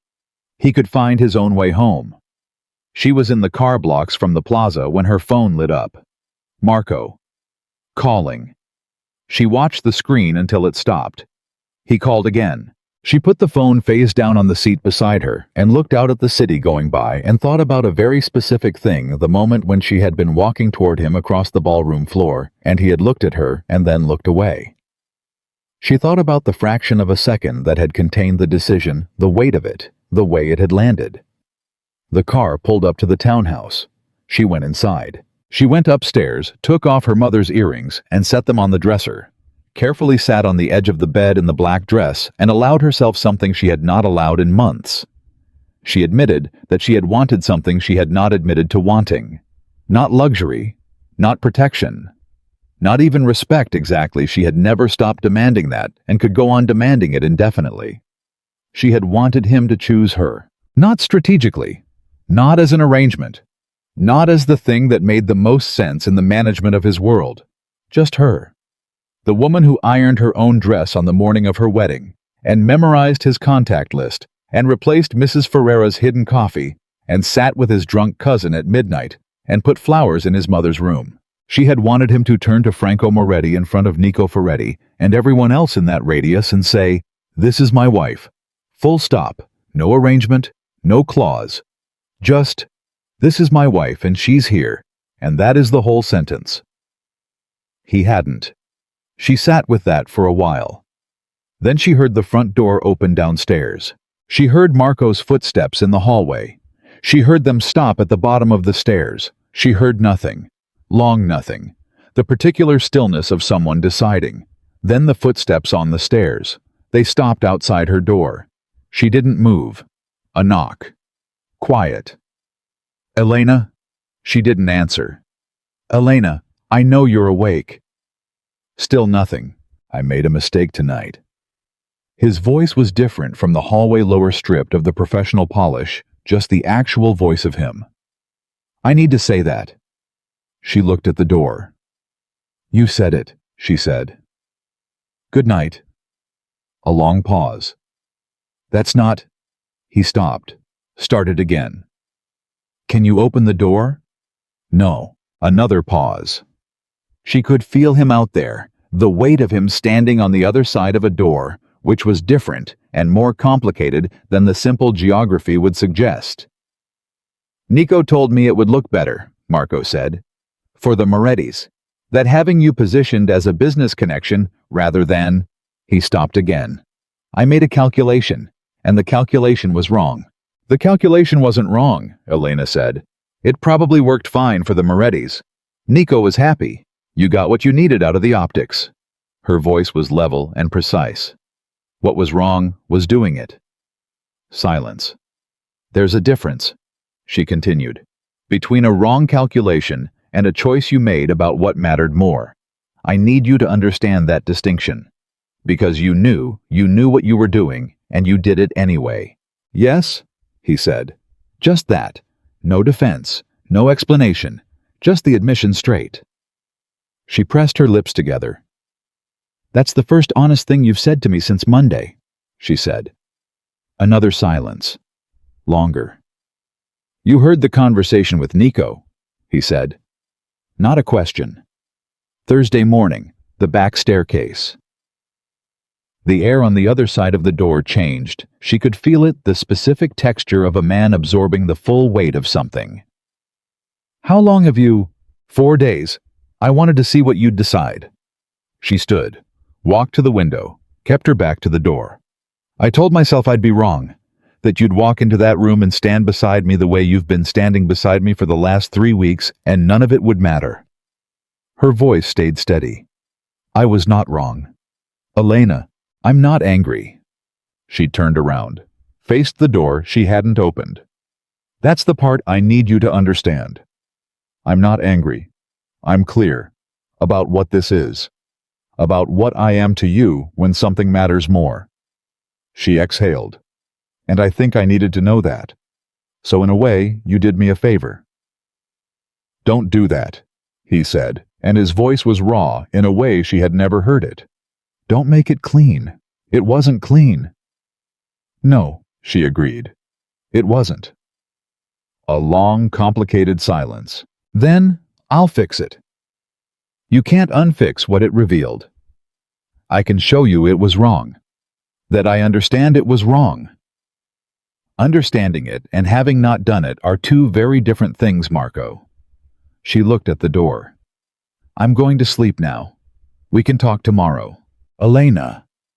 His voice had something in it that she had not heard in it before. Not control, not professionalism, not the careful management of how much he gave away. Something desperate and contained and entirely human. I'm sorry. She stood very still. In 4 months of a marriage that had started as a transaction and become something neither of them had planned for, he had not said those words to her. Not once. She had not expected them. She had not been waiting for them, but they landed in her chest in a way that she felt with her whole body. She pressed her palm flat against the door. I know, she said quietly. She heard him on the other side of the door. The texture of that silence again different from all the others. Can I? Not tonight. Her voice was gentle now, and she hated how gentle it was hated that even now she could not make herself be stone. I need tonight. A very long pause. Then, all right. She heard him stand there for a moment that was almost too long to bear. Then the footsteps retreating. Slowly. The sound of a man who was not used to walking away from things he couldn't control. She stayed with her palm on the door until she couldn't hear him anymore. Then, she took off the black dress and went to bed. She was gone before he woke up. Not disappeared. She left a note for Mrs. Ferreira about the grocery order and sent a message to her driver with the address. She was organized about it. Practical.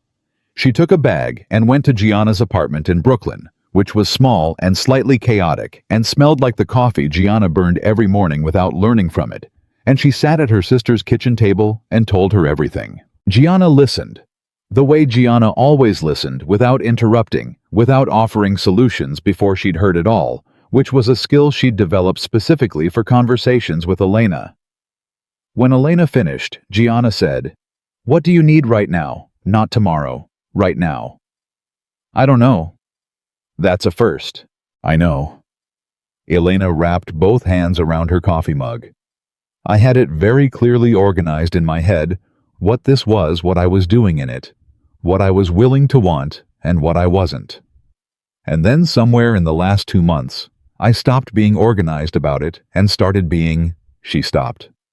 "Human," Gianna said. Elena looked at her. "You're allowed, you know," Gianna said, "to actually want things. From an actual person. Even a complicated one. He chose Nico Ferretti's strategy over me. He did. In public, in front of 400 people. He did that too. And then he stood outside my door and said he was sorry." Elena looked down at her mug. In that voice. Gianna was quiet for a moment. Then, "What did you do?" "I didn't open the door." "Good." A pause. "Was it hard?" "Extremely." Gianna reached across the table and covered Elena's hand with hers. Didn't say anything for a moment. Then, "Here's what I know about you, Elena. You don't need him to be sorry. You need him to be different. Sorry is a word. Different is a choice he has to make every day. She squeezed her hand. So the question is, whether you believe he's capable of the choice. Not the word, the choice. Elena sat with that. The kitchen was quiet, except for the sounds of Gianna's building the radiator clicking someone's television through the floor above. The ordinary sounds of ordinary life. I don't know yet, Elena said finally. That's an honest answer. It doesn't feel like enough. It doesn't have to be enough right now. It just has to be true. Gianna stood, picked up both their mugs, refilled them. Set Elena's back in front of her. Stay as long as you need. The couch is terrible, and I have no food, but you know that. Elena almost smiled. I'll get groceries, she said. See? This is why you're my favorite sister. I'm your only sister. Details. She stayed 2 nights. Marco called 7 times in the first 24 hours. She sent 1 text that said, I'm safe. I need a few days. He responded, Take what you need. I'll be here. And then he stopped calling, which told her something that he had heard the things she said about needing to be respected rather than managed, and was trying. The trying itself told her something. On the second morning at Gianna's, Elena's phone rang with a number she didn't recognize. She almost didn't answer. But something, the same instinct that had kept her alive and functional through 42 years of a family that moved through the world the way theirs did, made her pick up. Mrs. DeLuca. A woman's voice. Low, careful, very controlled. You don't know me. My name is Renata Milo. I'm calling because there's something you need to know before you make a decision you can't unmake. Elena straightened. How did you get this number? She said. The same way I get most things. Mrs. DeLuca, what happened at the Aldrich Gala was not what you think it was. The kitchen felt very still. Explain? Elena said. The night before the gala, Marco received a threat. Specific and credible. A message from a faction that Caruso connected with before he left the people who were actually feeding him the strategy, not the Ferraros someone further back. The message was about you. Specific to you. A pause. They said if he positioned you publicly as anything more than a peripheral connection to his operation, they would move against you directly. Elena's hand tightened on the phone. Marco made a calculation, Renata said. The wrong one. He thought that if he publicly reduced your significance, you'd be safer. How do you know this? Because I was in the room when he made the call. I'm not going to tell you more than that. But I need you to understand something. What he did hurt you. And he knows that. What he didn't tell you was why he did it. Whether that matters is your decision. A pause. But you should have the information. The line went quiet. Who are you? Elena said. Someone who's watched this family for a long time. Someone who thinks you're exactly what it needs. Another pause. I'm also someone who thinks Marco DeLuca has done a lot of things right and this particular thing very wrong. And the difference is that this time it cost someone who didn't deserve it. The line disconnected. Elena sat at Gianna's kitchen table with the phone in her hand, and the silence of the morning around her, and she felt the ground shift again, not collapse this time.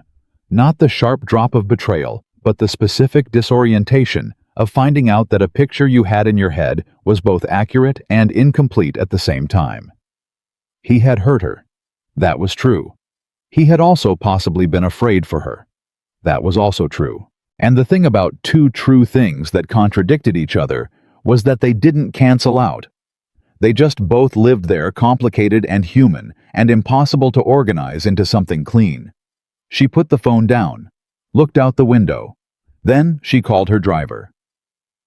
Yeah, she didn't go back to the townhouse directly. She went to the hospital first to Danny's room because he had been moved to a rehabilitation unit, and she had not been there yet, and she needed to fix that. He was sitting up when she arrived, thinner than he'd been, his arm in a brace with the particular expression of someone who had spent too long inside 4 walls trying not to think about what had happened to put them there. He looked up when she came in, and his face changed immediately. The surprise of it, the genuine gladness. Mrs. DeLuca. Elena, she corrected the way she always corrected him. How's the food? Terrible. I brought better. She set a bag on the table beside his bed. Mrs. Ferreira's instructions executed by a deli near Gianna's apartment that did things to a sandwich that deserved serious recognition. How are you actually? He looked at her, the look of someone who has been asked that question 50 times, in a way that didn't want an honest answer, and was now hearing it in a way that did. His eyes got briefly bright, and he blinked it away, and said, "Some days are better. Some days, I wake up at 3 in the morning and I can't." He stopped. "I know," she said. "That's real and it doesn't fix fast." "Does it fix at all?" "I think it becomes something you carry differently," she said. "Not lighter exactly, just positioned better, so you can move with it." He nodded slowly. She stayed for 40 minutes. When she left, she stopped in the hallway outside his room and stood there for a moment with her back to the wall, and she thought, This is what it costs. Not the gala, not the public moment. This Danny in that room trying to find where the 3 o'clock darkness goes. She thought about what Renata Milo had told her. About a threat that was specific and credible. About a man who had made the wrong calculation for possibly the right reason. About the fact that both things were true, and she had to decide what to do with both of them. She pushed off the wall, walked to the elevator, went back to the townhouse. Marco was in the kitchen when she arrived. Not the study, not the office, the kitchen at the table with a cup of coffee and nothing in his hands, which was unusual enough to be notable. He looked up when she came in, and the expression on his face, just for the moment before he controlled it, was the most honest thing she had ever seen on him. Relief, raw, unmanaged, completely human relief. "You're back," he said. "I'm back." She set her bag down, stood across the table from him. "We need to talk." "Yes." "Not about the gala, about what you didn't tell me." Something moved through his face. The relief recalibrated into something more complicated. "Renata Milo called you?" "Yes." He exhaled, looked at his coffee. "She wasn't supposed to. I'm glad she did." Elena sat down. "Marco, look at me." He did. "You received a threat. You made a decision you thought would protect me. You made it without telling me, without asking me, without giving me the information I needed to understand what was happening." She held his gaze. "And in protecting me, you humiliated me in front of 400 people and 3 months of progress, and every single person in that room who had started to take me seriously." "Yes," he said. "Was it worth it?" "No." "Was I safer?" He was quiet for a moment. "Probably not. They weren't going to move against you publicly at an event. The threat was more specific than that." He pressed both hands flat on the table. "I panicked." The word hit her differently than anything else he'd said. Panicked. Marco DeLuca, who moved through the world with the settled authority of a man who had never doubted his right to occupy it, who spoke quietly in rooms full of loud people and was heard anyway, who had faced down Caruso and handled a family crisis and managed everything that had come at him with the kind of control most people only dreamed about, had panicked. Because of her. She sat with that. "You should have told me," she said finally. "I know. I am not someone you protect by keeping things from. I am someone you protect by trusting with the information and letting me make choices. I know that now. You knew it before. You chose differently." "Yes." He looked at her. "I was afraid." "I'm not." He stopped. The word seemed to cost something. "I'm not familiar with being afraid for someone the way I was that night." The kitchen was very quiet. Elena looked at this man, complicated and controlled, and capable of extraordinary calculation, and apparently also capable of an extraordinary kind of fear. And she thought about all the versions of this moment she had prepared for when she walked down the aisle at St. Patrick's Cathedral with her practiced smile, and her real grief and her promise to herself that she would not disappear. She had prepared for a transaction. She had not prepared for this. "Here's what happens now," she said. "You tell me things. Not after. Not when you've already decided. Before. You tell me when there's a threat, and you let me be part of figuring out how to respond to it. She held his gaze. I am not a person in this arrangement who gets protected. I am a person in it who thinks and analyzes and helps figure out what the right move is. That's what I've been for the last 3 months, and that does not stop because something frightens you. Agreed, he said. And if you ever... She stopped, gathered herself. If you ever reduce me to a business arrangement in a public room again, I will walk out of that room and I will not come back. That is not a threat. It's just what's true. A long silence. Understood, he said. She nodded, stood, picked up her bag. There's one more thing, she said. What? The people who sent that threat, the ones behind Caruso, they're not finished. She met his eyes. And they knew exactly what would hurt you most. That tells you something about where they've been looking. Marco went very still. They've been inside, he said. Close to inside, Elena said. Someone told them where to aim. She held his gaze. We need to figure out who. The word we sat between them again. Different from the last time. Heavier, harder earned. But there. The name came from an unexpected place. Elena had been working the problem the way she worked every problem systematically from the outside in, mapping what she knew against what she didn't, until the gap between them got small enough to see across. She had a list in her head, not on paper, because paper in this house was not something she trusted with anything she didn't want found. Names. Timelines. The specific sequence of events that had led from Caruso's opening move to the threat that had arrived the night before the Aldrich Gala. She was sitting in her reading room on a Tuesday morning 10 days after she had come back from Gianna's apartment when she found the thread. It was small. The kind of thing that would have meant nothing to someone who hadn't been paying attention to everything for 4 months. A conversation she'd had at a charity luncheon in week 3, one of the first events she'd attended as Marco's wife, before she knew anyone, before she had Lucia, or Mara, or Anna Galante, when she was still learning the landscape. A woman had sat across from her and asked questions that felt like small talk and had not been small talk. Very specific questions asked casually about the Romano family's construction contracts. About Carmine Romano's relationships with city officials. About which of those relationships had transferred to the De Luca family through the marriage. Elena had answered carefully, giving nothing useful, but she had answered, because she hadn't known yet how to read the room. She had filed the woman away as someone to watch, and then the pace of everything had pushed it further down the list. The woman's name was Petra Voss. Elena pulled out her phone and called Lucia Santoro. I need to know everything about Petra Voss, she said. Not the social biography, the real one. Lucia was quiet for exactly 3 seconds. Then, where did that name come from? A luncheon in week 3 of my marriage. Another pause. Longer.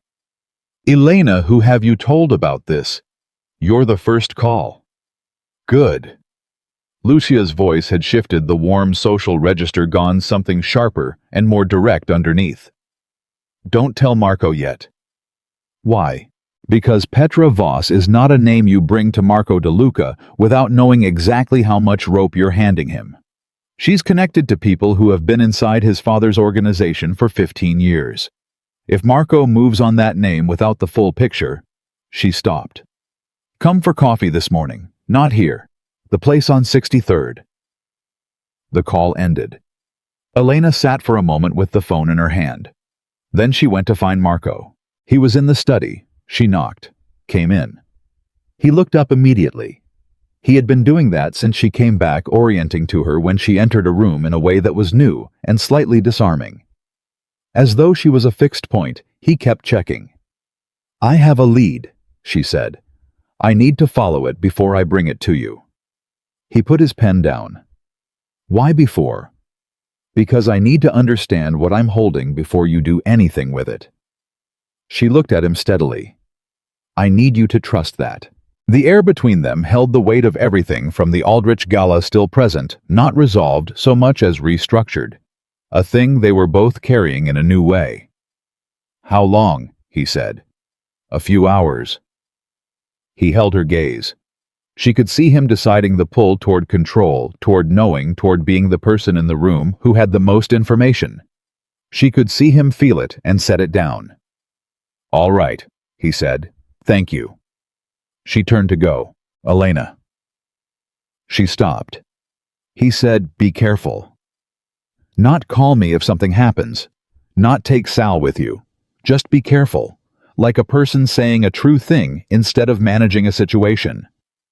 "I will," she said. Lucia was already at the table when Elena arrived. The place was small and quiet, and had the kind of deliberately unremarkable interior that certain conversations required. Lucia had coffee for both of them, and the expression of a woman who had been deciding how to say something complicated since the phone call. She said, "Petra Voss's real name is Petra Vitelli. She changed it 12 years ago when she left the Chicago operation that the Moretti family ran." Elena set her cup down carefully. The Morettis. She was married to a man named Guillermo Vitelli. He ran their financial operations. He died 8 years ago, not from natural causes. The official story was a robbery. Petra believed then and believes now that it was sanctioned internally because Guillermo had started keeping 2 sets of books, one for the organization and one for himself. She was collecting, Elena said slowly, for 8 years, everything she could find, about the Morettis, about the people connected to them, about the money that Guillermo tracked before he died. Lucia wrapped both hands around her cup. She came to New York 4 years ago.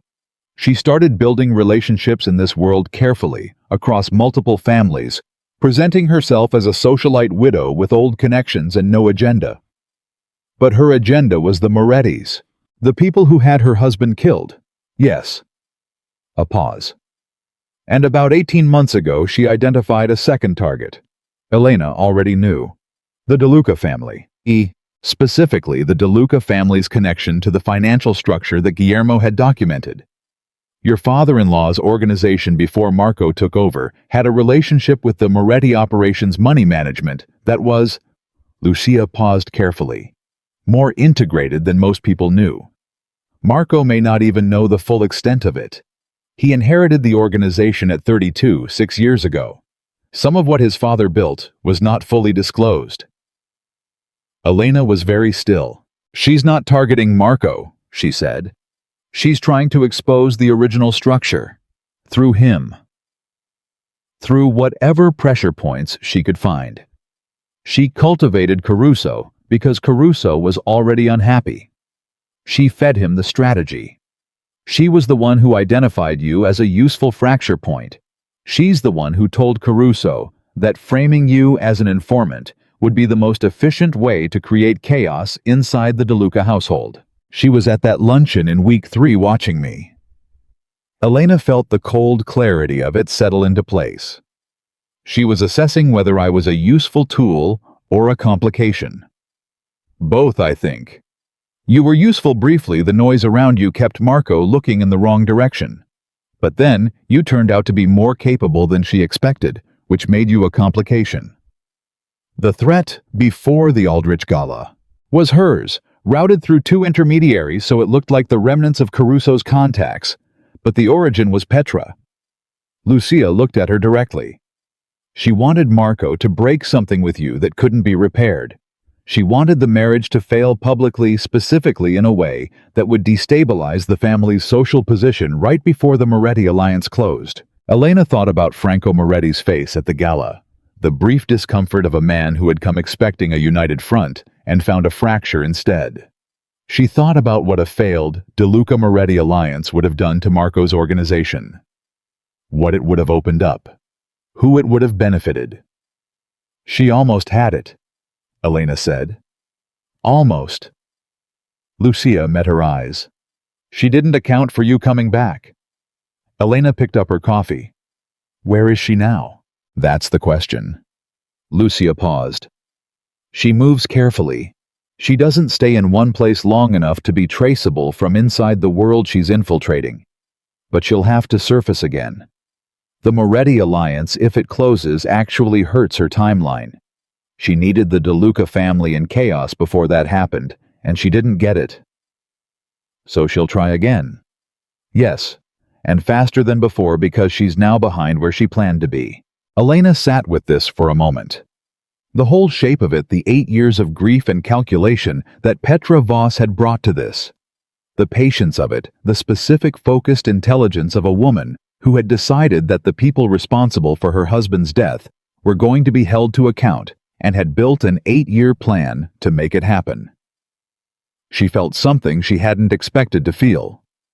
She felt a complicated, unwilling recognition, a woman surviving betrayal, building something out of nothing, working in a world that was not designed for her, and finding the cracks and the pressure points because that was the only way anything got done. The difference was what Petra Voss had built her plan around. Destruction, not justice. Elena made herself be precise about that distinction. Petra's plan was not justice. It was the shape of grief that had curdled over 8 years into something that hurt everyone in its path, not just the people who had actually been responsible. She needs to stop, Elena said. Yes. But not because she's wrong about everything. Lucia looked at her. No, not because of that. Elena set her cup down. I need to talk to Marco. Yes, you do. Lucia paused. And Elena, how you bring this to him matters. This is going to be the most significant thing he's learned about his own organization since he took over. The way you handle it will tell both of you something important. About what? About what you actually are to each other. Lucia looked at her with the 30 years of survival visible in her face. Bring it carefully, and bring it as his partner, not as someone presenting a report. Elena stood, left enough on the table to cover both coffees. Thank you, Lucia, she said, for all of it. Don't thank me. The older woman picked up her cup. Just make sure it amounts to something. She went back to the townhouse.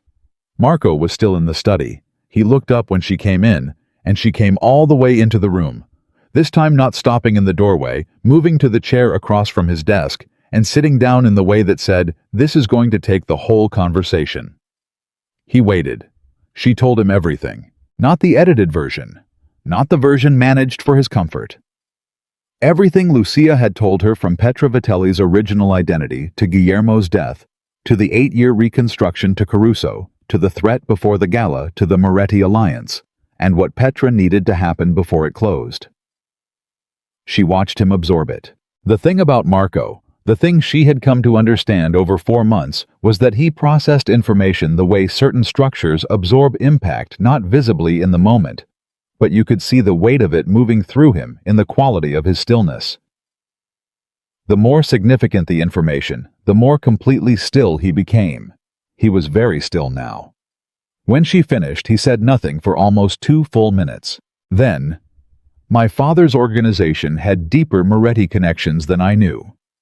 Probably. Petra Voss Vitelli has documentation of those connections. That's what Lucia believes, based on what Guillermo was compiling before he died. If that documentation surfaces, he stopped. It wouldn't just affect the current operation. It would reopen financial investigations that were closed years ago. I know. He stood, walked to the window, stood there with his back to her and his hands in his pockets. "My father wasn't a clean man," he said. "I knew that. I chose to believe I understood the extent of it. I built the last 6 years on what I thought was a clear picture." A pause. It wasn't. "You can't know what you weren't told," Elena said. "I should have looked harder." He turned around. His face was controlled, but the emotion was there, not in expression, but in the particular tension of a man who is processing a significant revision of something he thought was settled. "How certain is Lucia about the source of the information?" "Certain enough to tell me not to bring it to you until I understood what I was holding." He looked at her. "She trusts you." "Yes. More than she trusts me. She trusts you. She trusts me differently." Elena held his gaze. "I'm not inside the operation the way you are. That means I'm outside certain assumptions. I see things differently. That's why Petra thought you were useful, he said slowly. Yes, she wasn't wrong about that. I do see things differently. The difference is what I do with what I see. He sat back down. The study was quiet. Outside, the city moved through its afternoon with its usual indifference to the particular human rearrangements happening inside one townhouse on the Upper West Side. "What do you think we do?" he said. The question landed in a way that was different from any question he had asked her before. Not "what do you think?" Not "what's your read?" What do we do? First person plural fully committed the question of two people who are solving something together. She felt the weight of it. "We find her first," Elena said, "before she surfaces again on her own timeline. And when we find her," she paused, "I want to be in the room." Marco looked at her. "Why?" "Because she's not only dangerous, she's a woman who spent 8 years building something out of grief and nobody ever offered her a different option." Elena met his eyes. "If all you do is remove her, someone else will pick up the thread. The documentation exists. Other people know parts of what she knows. You can't bury this, Marco. You have to address it." "Address it how?" "The parts of your father's organization that were genuinely wrong. The Moretti connections, the things Guillermo documented, those don't go away because Petra stops. They exist. The question is whether you deal with them on your own terms or someone else's." He was very still. "You're telling me to get ahead of it," he said. "I'm telling you to do the right thing with it, which happens to also be the strategically sound thing. Those don't always line up. In this case, they do." She leaned forward slightly. "You've spent 6 years running your father's organization as well as you possibly could.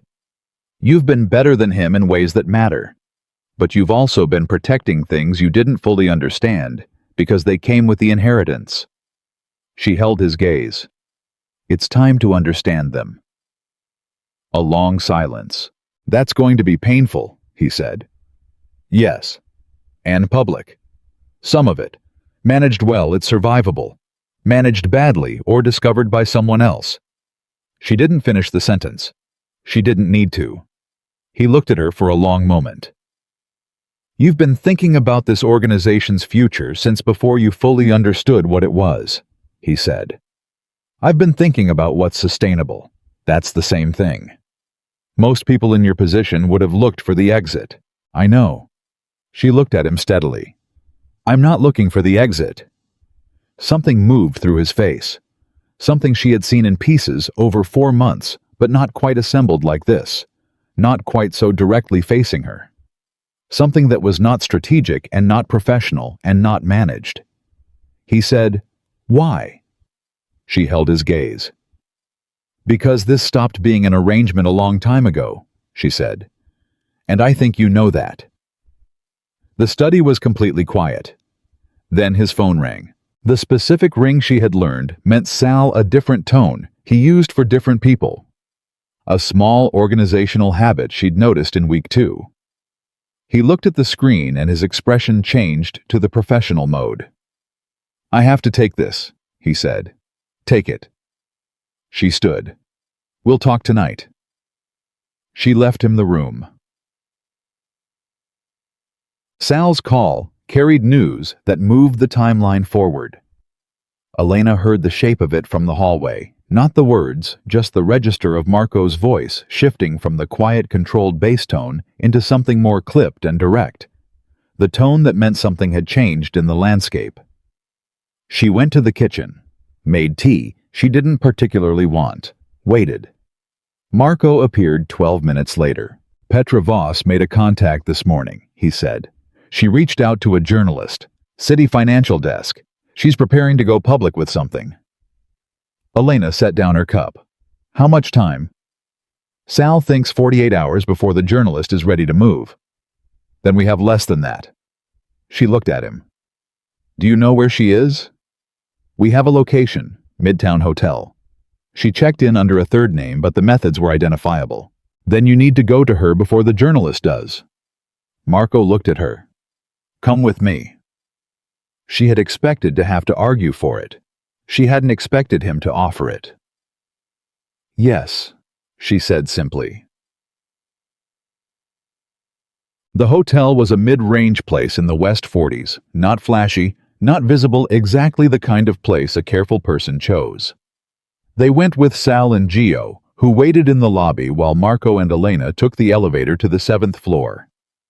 Elena had been thinking about this conversation for the entire drive over. Not what Marco would say. What she would say. She had thought about Petra Vitelli, the name before the name, the woman before the plan. 38 years old, Lucia had said. Married 7 years, widowed at 30. 8 years of doing what people do when the world stops making sense, building a purpose around the grief, because purposeless grief is unbearable. 8 years of meticulous, intelligent patient work aimed at a target that was legitimate and a method that was going to hurt people who were not. Marco knocked on the door. A pause. Movement inside. The door opened on the chain. Dark eyes. Still face. The kind of stillness that comes from 8 years of practice at not reacting before you've decided how to react. Mr. DeLuca, Petra Voss said. Her voice was even. May we come in? Marco said. Her eyes moved to Elena. Something changed in them, not surprise, more like recalibration. I didn't expect you to bring your wife. She asked to be here, Marco said. I agreed. A pause. Then she closed the door. The chain came off. The door opened. They went in. The room was organized in the way of someone who was always ready to leave, bag positioned near the door. Nothing spread out that couldn't be packed in 4 minutes.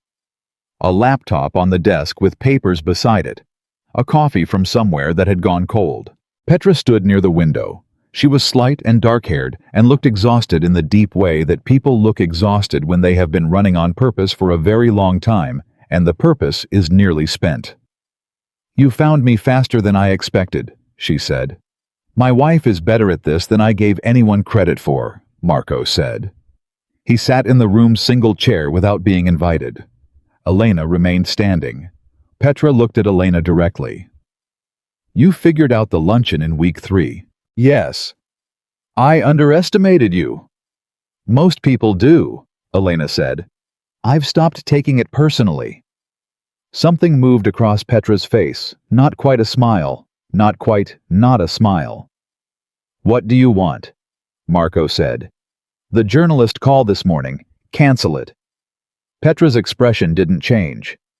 And what would I get for that? A conversation, an honest one.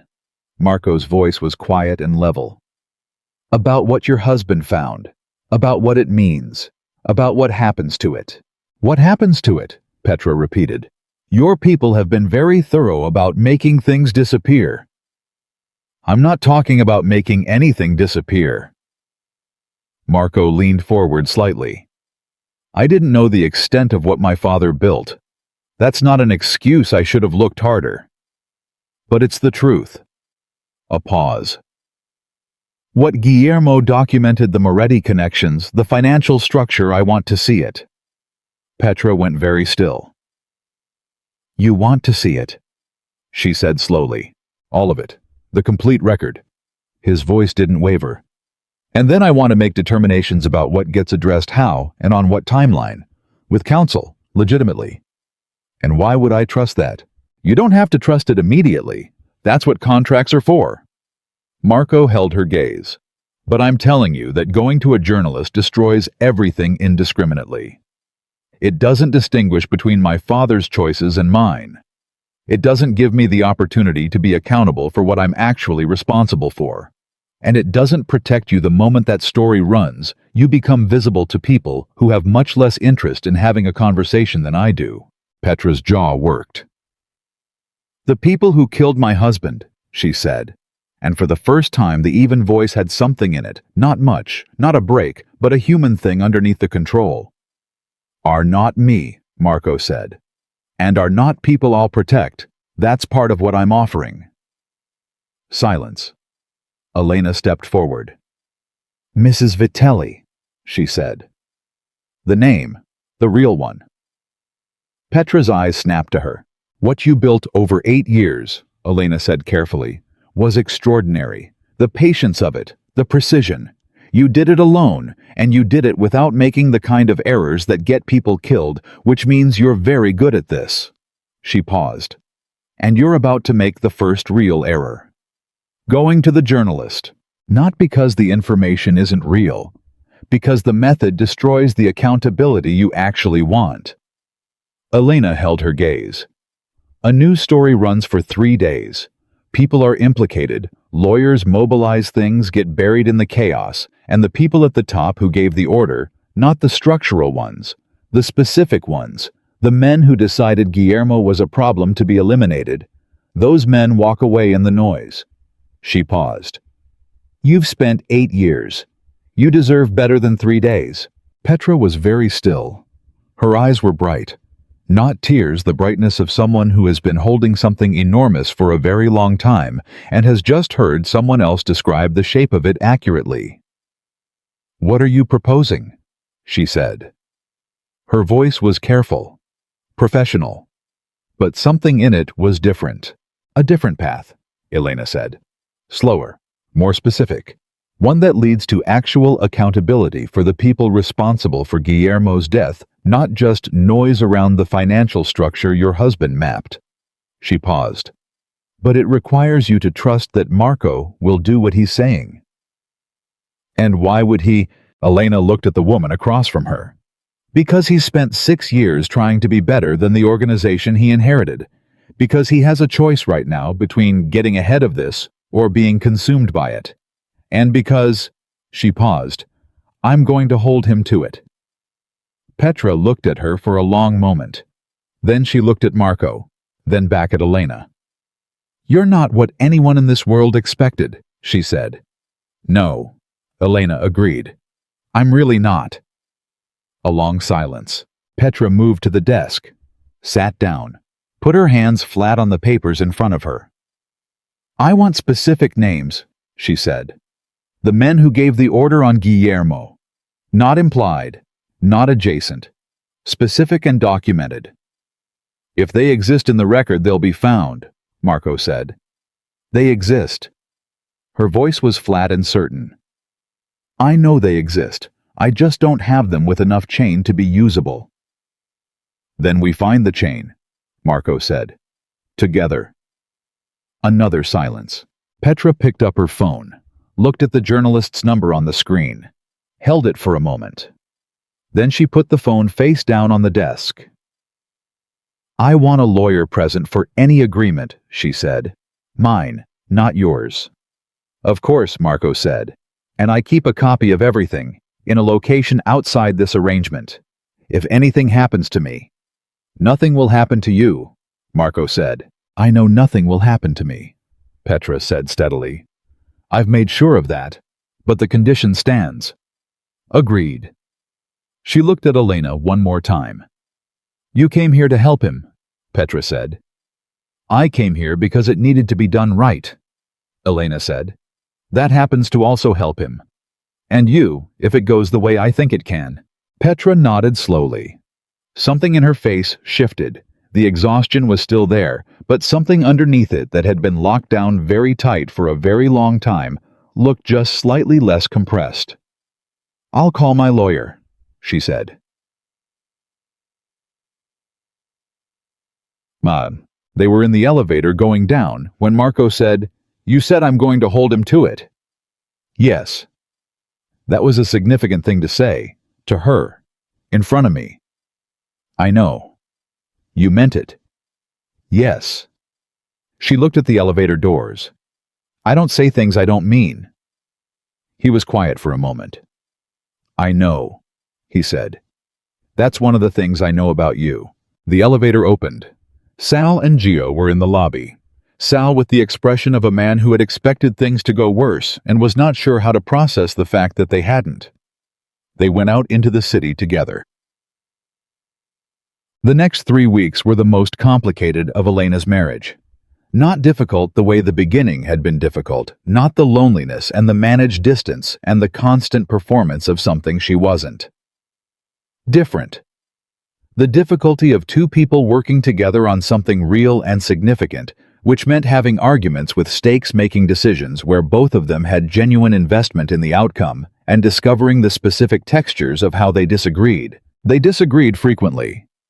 About the pace of the disclosure process, Marco wanted to move slowly.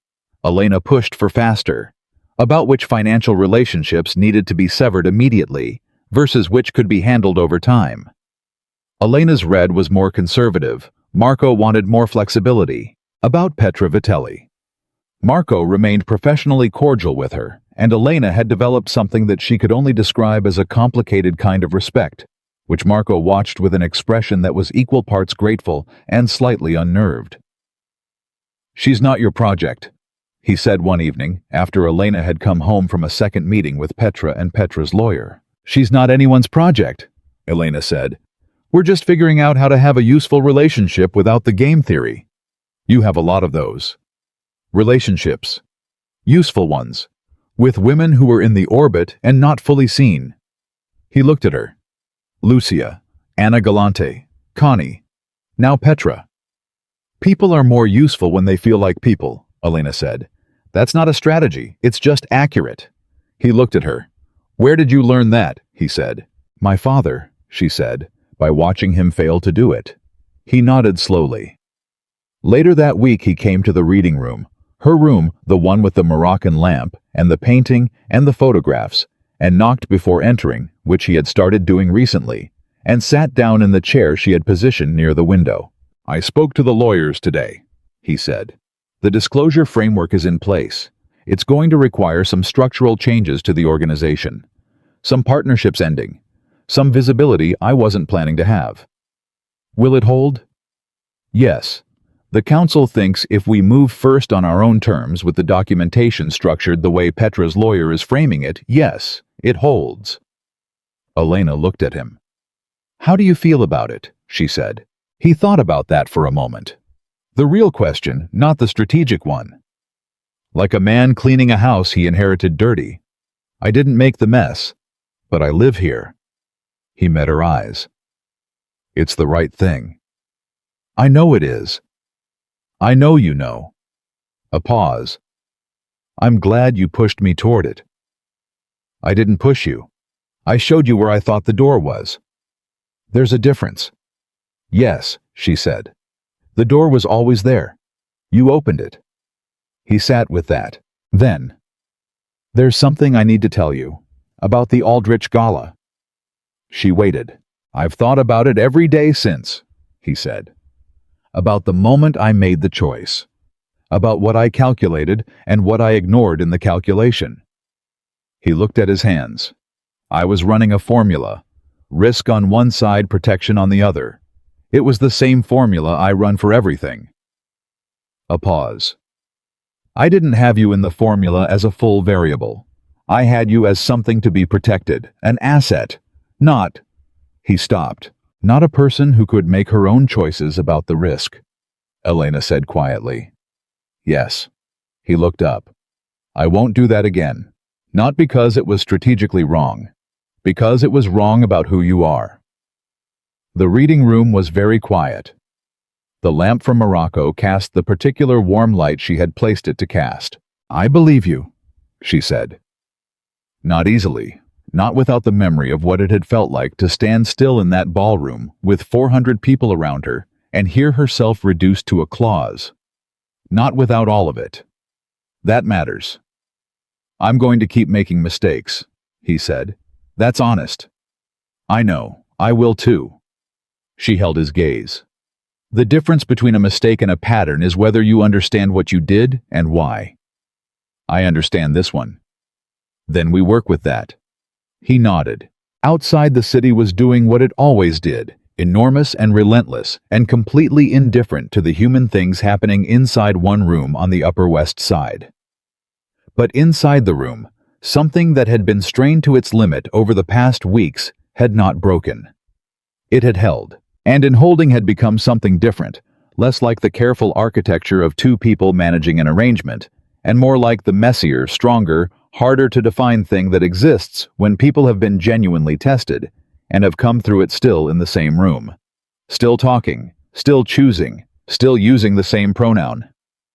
What Elena did not tell him that evening, what she was not yet ready to say out loud, was that the formula she was running had changed too. That the variable she had not built into her original calculation of this marriage, the variable of actually caring about the person she was building it with, had been in the equation for longer than she had admitted, and that the Aldrich Gala had not killed it, which she had half expected it to.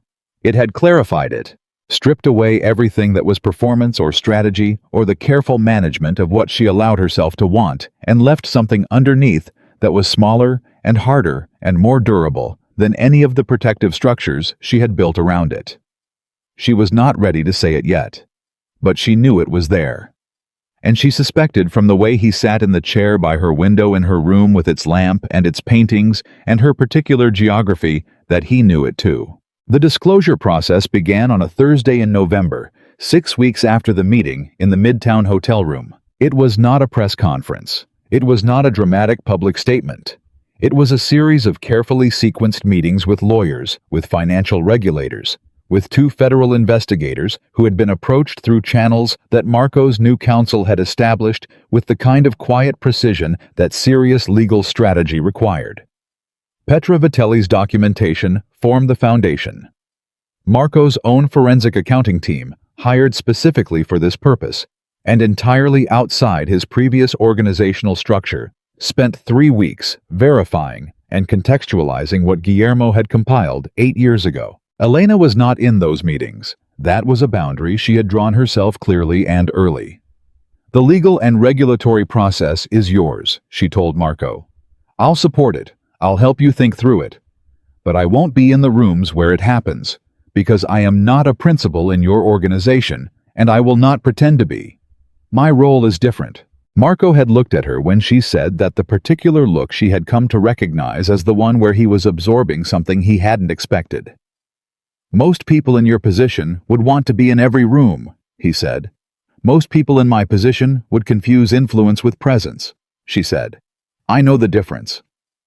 What she was in was different rooms, the rooms where the human consequences of the process were managed, the staff who needed to understand that the household was not going to collapse, the members of Marco's extended family circle who were frightened and required steadiness rather than information. The partners and associates in the legitimate business sphere whose confidence needed to be maintained through a period of uncertainty. She ran those rooms with the same systematic competence she had brought to everything since the day she moved into the townhouse with her 3 suitcases and her box of books. And she ran them in a way that was entirely her own. Not Marco's wife operating on his behalf, but Elena DeLuca, who had spent 5 months becoming someone real in this world, making the calls and having the conversations and holding the line in the places that needed holding. Lucia Santoro called her one morning during the 2nd week of the process. "You know what people are saying about you," Lucia said. "Tell me. That you're the reason this is being handled as well as it is. That without you, Marco would have either buried it badly or moved too fast and blown the whole thing." A pause.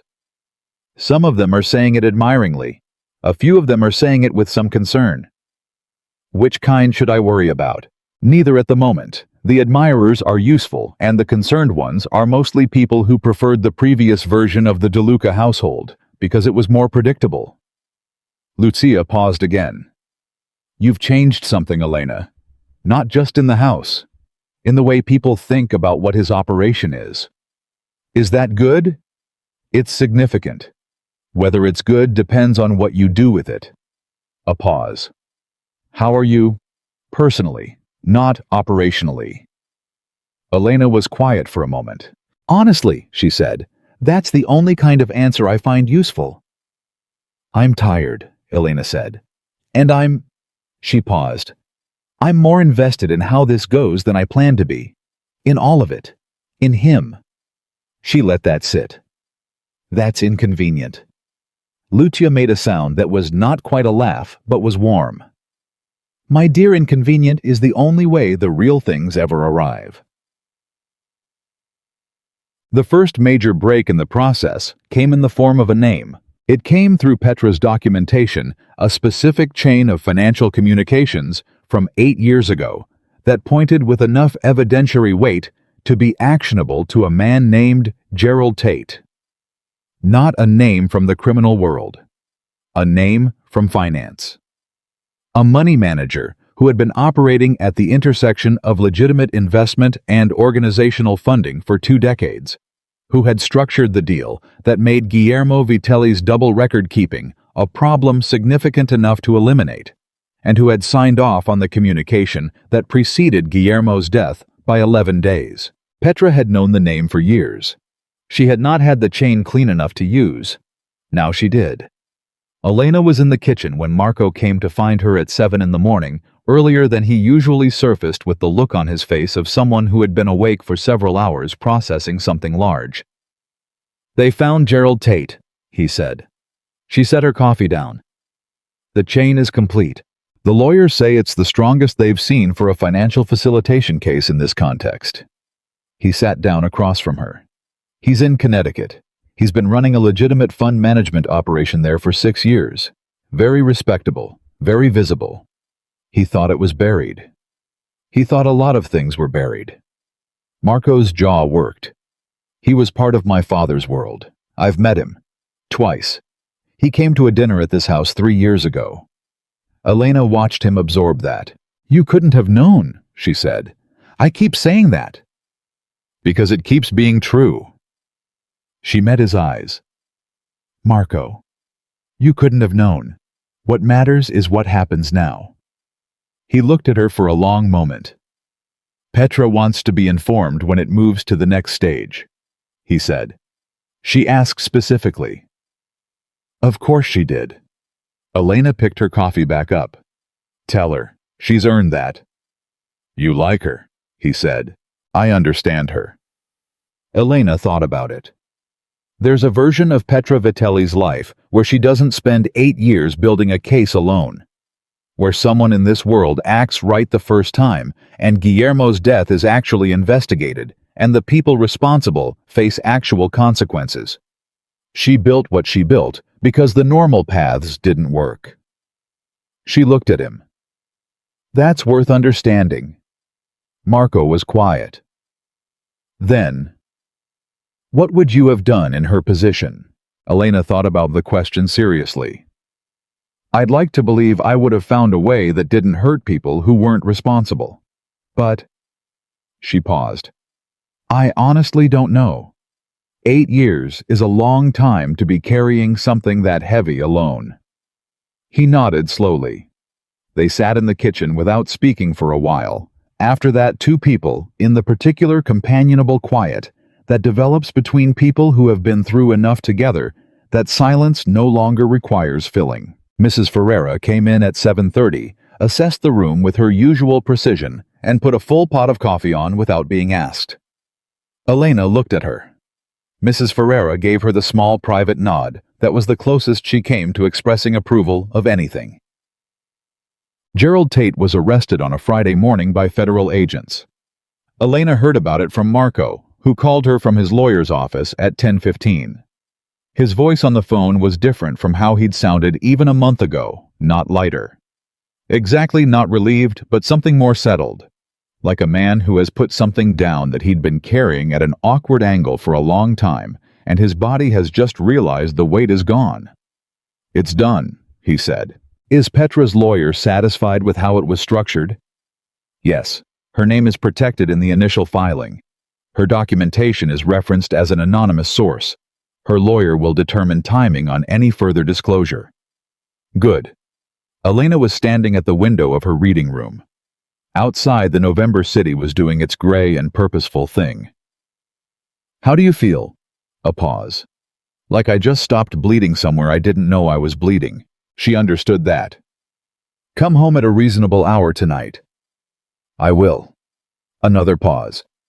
"Elena." "What?" "Thank you. Not for this specifically. For..." He stopped, started again. "For not leaving when it would have been reasonable to leave." She looked at the city outside the window. "I thought about it," she said honestly. "After the gala. I know. I decided the thing worth staying for was real enough to fight for." She paused. "I don't do things halfway, Marco. You should know that by now." "I do know it." and then quieter.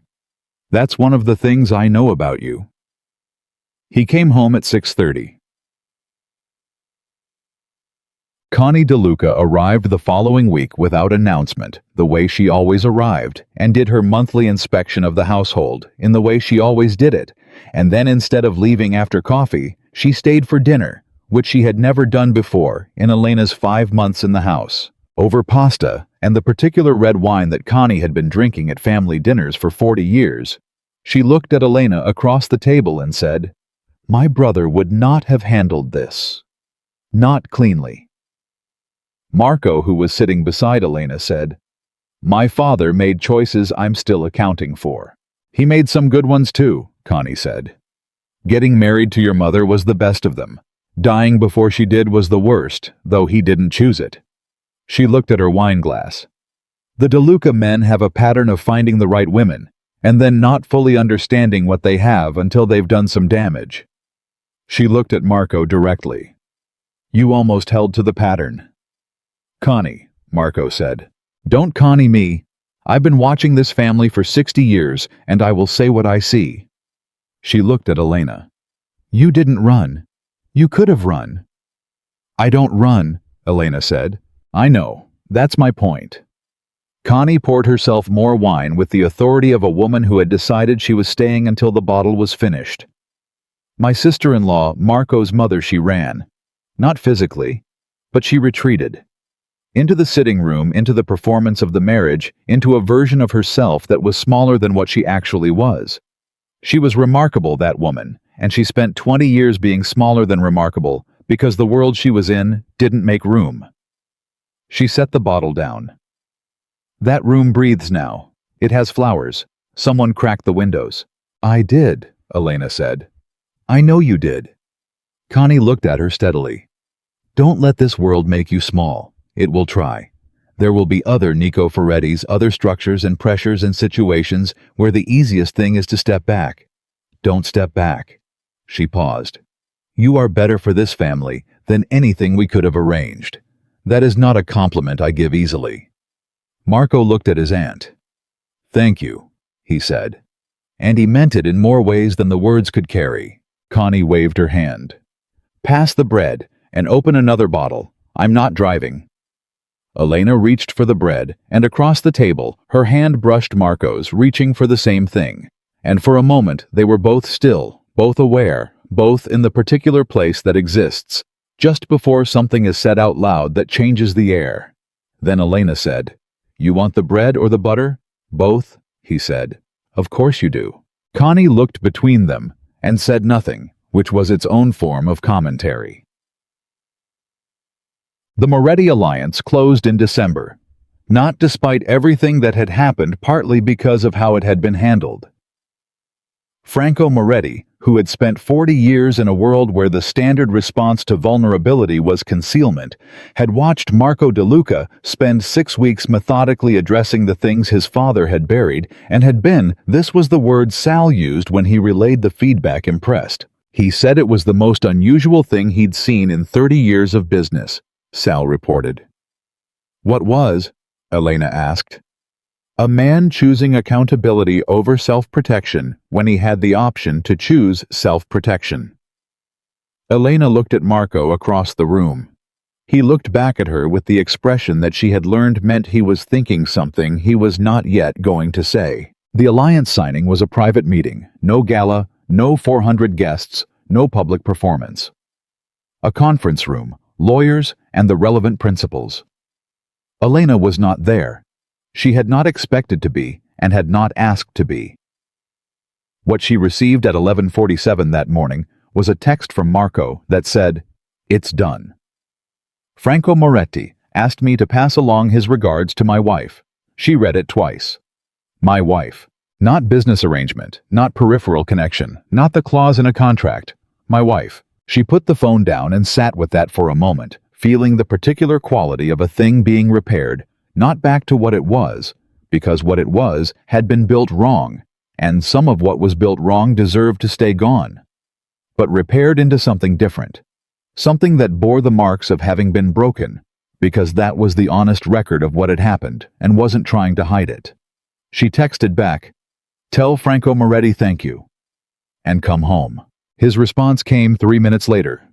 "On my way." The conversation they had been circling for 5 months happened on a Sunday evening in December. Not dramatically, not with the weight of a planned moment. It happened the way real things tend to happen in the middle of something ordinary, when neither person was quite prepared, and both were more honest than they might have been if they'd had time to get ready. They were in the kitchen again.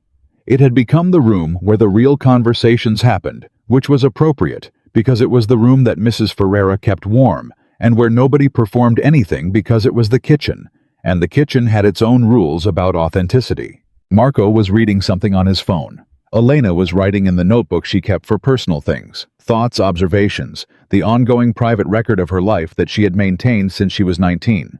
She was writing about the past 5 months.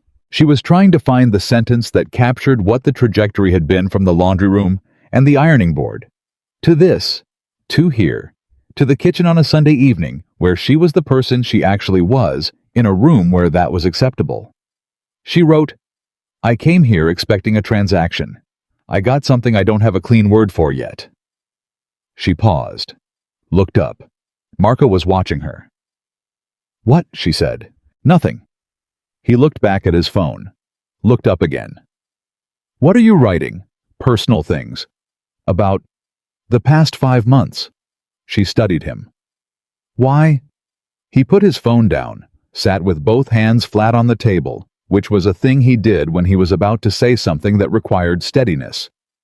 "I want to tell you something," he said. He paused. "I've been deciding how to say it for a while." "Just say it," she said, "without the architecture."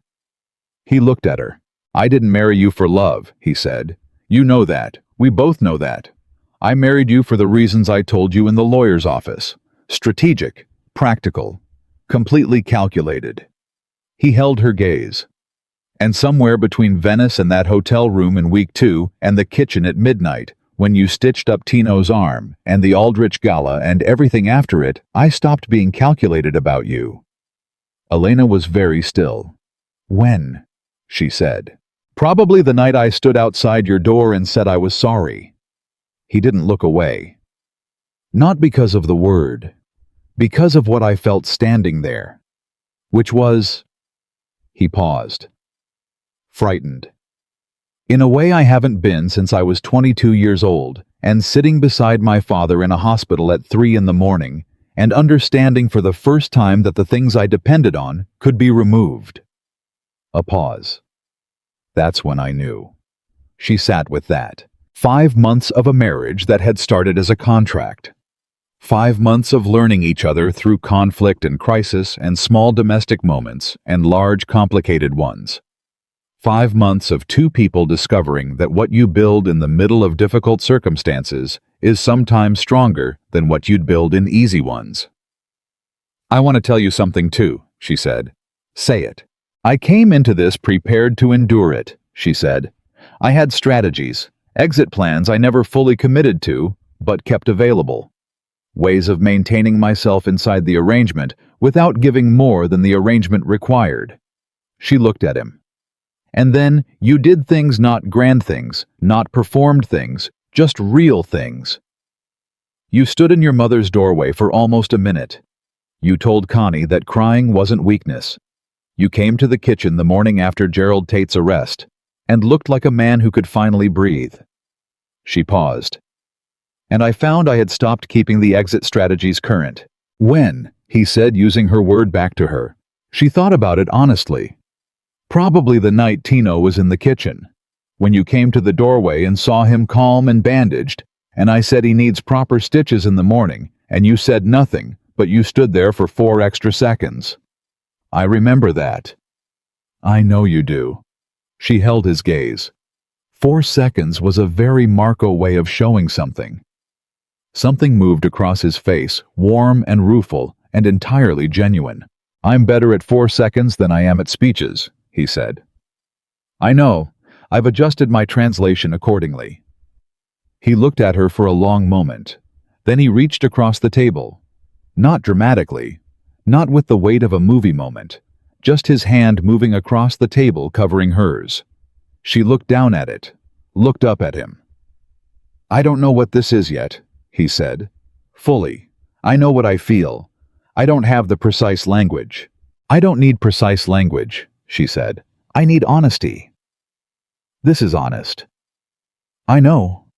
She turned her hand over under his. "So is this."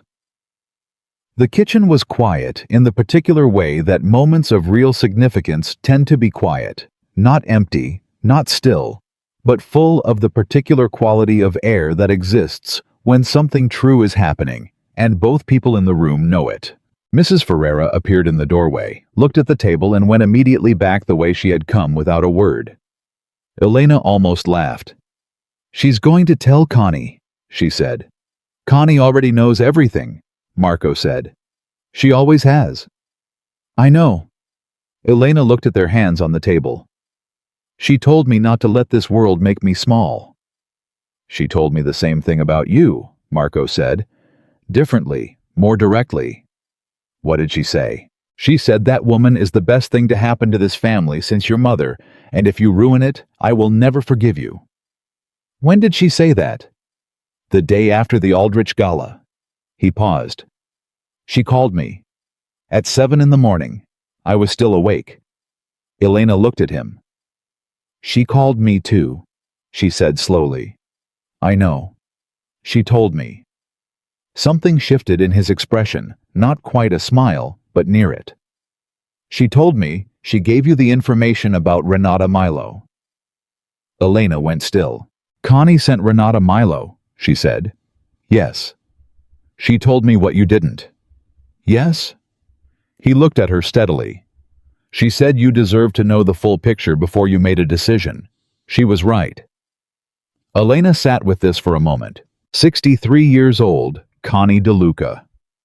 63 years of watching this family navigate itself badly, watching women in this world diminish themselves by degrees, watching men choose arrangement over reality and call it strategy. 63 years of waiting for something to be different, and then doing something about it in her particular quiet and effective way. "I need to call her," Elena said. "She'll be asleep," Marco said.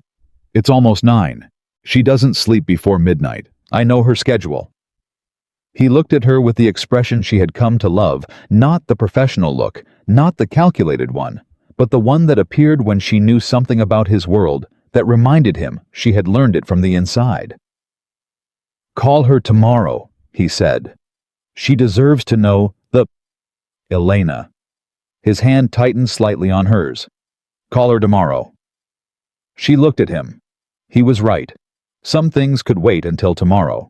Chapter. January arrived with the particular quality of a new year that had been genuinely earned, not the arbitrary optimism of a calendar turning, but the specific forward motion of people who had done real work and were standing somewhere different because of it. The disclosure process finalized in the second week.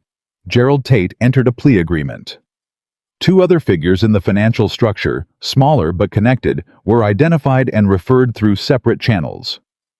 Petra Vitelli, she had asked Elena to call her by that name again, the real one, now that it didn't need to be hidden, received formal notification that the men responsible for Guillermo's death were being pursued through a federal process that had enough chain to be viable. Elena was at her own kitchen table when she got the text from Petra.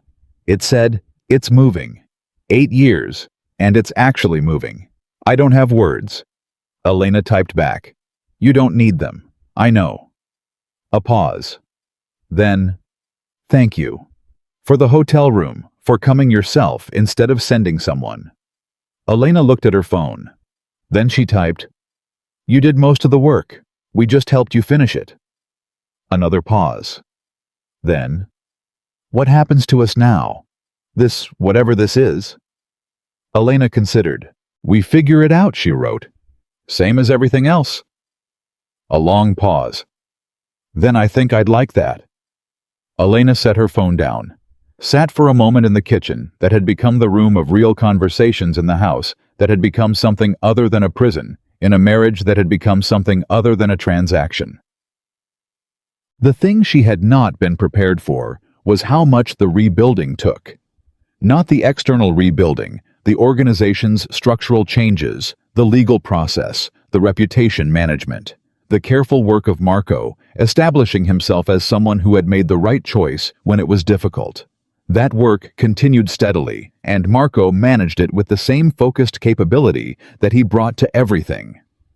The internal rebuilding was different. It required the kind of conversations that two people who have both spent their entire lives behind protective structures found genuinely difficult. Not impossible, but difficult in the specific way that real intimacy is difficult for people who have learned that protection is survival.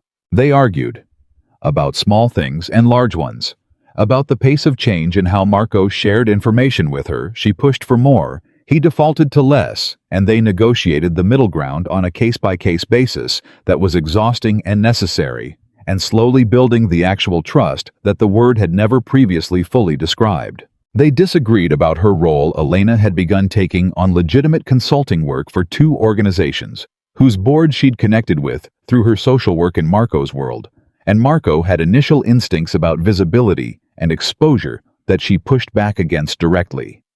"This is mine," she said clearly one evening after they'd circled the same point twice. "The Romano name built things in this city for 3 generations. I'm going to do the same. That's not negotiable." He'd looked at her for a long moment. Then, "All right. That's it. All right. What else would I say? You had concerns. I had instincts from a framework I'm updating." He met her eyes. "You told me on the day you came back from Gianna's apartment that you are not someone I protect by keeping things from. The same is true in reverse. You are not someone I protect by limiting." A pause. "That was a slow lesson." "I got there." She looked at him. "You got there." She agreed. What she built in those months was not small. Romano DeLuca Consulting was registered in February. Not a joint venture, her entity with Romano first, because the name was hers, and she was putting it first deliberately, and Marco had specifically said she should. It focused on construction ethics and community impact assessment, which was both genuinely useful and the most specifically personal professional choice she had ever made. The first contract was with the City Housing Authority, the Garfield Houses, the same project that Castellano had stood at Marco's dinner table and described corrupting back in the second week of her marriage. She signed the contract on a Tuesday morning and called her father. Carmine Romano picked up on the second ring, which was unusual. He generally let calls go to voicemail when he was avoiding the complexity of a conversation. "Elena," he said. "I signed a contract today," she said. "The Garfield Houses renovation assessment. Romano first on the company name." A pause. Grandfather would have liked that. A silence on the line. "He would," her father said. His voice was careful, feeling for the ground between them. The ground between them was still uneven. The conversation about the marriage, the real one, not the version where he had heroically sacrificed and she had graciously accepted, had happened in November and had been hard and had not fully resolved. Some things take longer than 5 months to find the right shape. But she had called him. She had put Romano first. "I'm glad," he said finally. "I know," she said. "I'll talk to you soon, Papa." She hung up. Marco was in the doorway again, because it was apparently where he collected himself before the conversations that mattered. "How did that feel?" he said. "Like the beginning of something long," she said. "He's my father. I don't get to exchange him." "No. But I also don't owe him a version of this that isn't what it actually is." She looked at Marco. "He traded me to settle a debt. That happened. It's also true that what came out of it is—" She paused. "What?" he said. She looked at him. The man in the doorway who stood in doorways, who had spent 6 years running something his father built and had spent the last 5 months deciding to build something different. Who had stood outside her door at midnight and said, "I'm sorry," with the specific weight of a man saying it for the first time and meaning every syllable. who put his hand over hers in the kitchen and stayed there. "More than I was preparing myself to want," she said. He crossed the room. He stood in front of her, and she looked up at him, and the distance between them, which had started as the full width of the negotiated arrangement, and had been shrinking by degrees, by small human moments, and large complicated ones, by 4 seconds in a doorway, and a missed dinner, and an ironing board, and a midtown hotel room, and a Sunday kitchen, and a canceled journalist call, and a text that said my wife was down to nothing. "Elena," he said. "What? I love you." He said it the way he said the things that cost him straight, without preamble, without the architecture of a managed approach. That's the precise language I was looking for, in case you were still waiting for it. She felt it land in her chest, the way true things land, not gently, not dramatically, but with the specific weight of something real. "I know," she said. "You know. 4 seconds in a doorway, Marco. I've been translating you for months." Something moved across his face that she had never seen there before, fully, completely in the way of a man who has stopped managing every expression and is just experiencing one. It was the best thing she had ever seen on that face. "And," he said, she put her hand on his chest, felt his heartbeat under her palm. "I love you too," she said. "I've been deciding whether to say it since somewhere around Venice." He exhaled. Then his arms came around her, and she let herself be held in the way she had not let herself be held since the beginning of all of this, when she had promised herself she would not need, and had kept that promise right up until it stopped being a protection and became an unnecessary weight. She was not small. She was not a transaction. She was not the version of Elena Romano that anyone had arranged, bought, managed, or underestimated. She was here, fully, completely, undiminishably here, in a house that had her lamp in it, and her paintings, and her geography, and her particular way of making everything around her more functional than it had been before she arrived. In a marriage that had been forced into existence by someone else's calculation, and had refused to stay the shape it was handed. In a life that was for the first time entirely and authentically hers. The city moved through its February with its usual relentlessness outside the windows of the Upper West Side townhouse. Inside, Connie DeLuca was at the kitchen table for her monthly inspection, which had shifted in the last 2 months from its original formal quality into something closer to what it actually was. A woman who loved her family showing up to make sure they were all right. She looked at Elena across the table and said, "You're different." From what? From the woman who walked in here 5 months ago with 3 suitcases and a box of books, and the expression of someone deciding whether to fight or endure.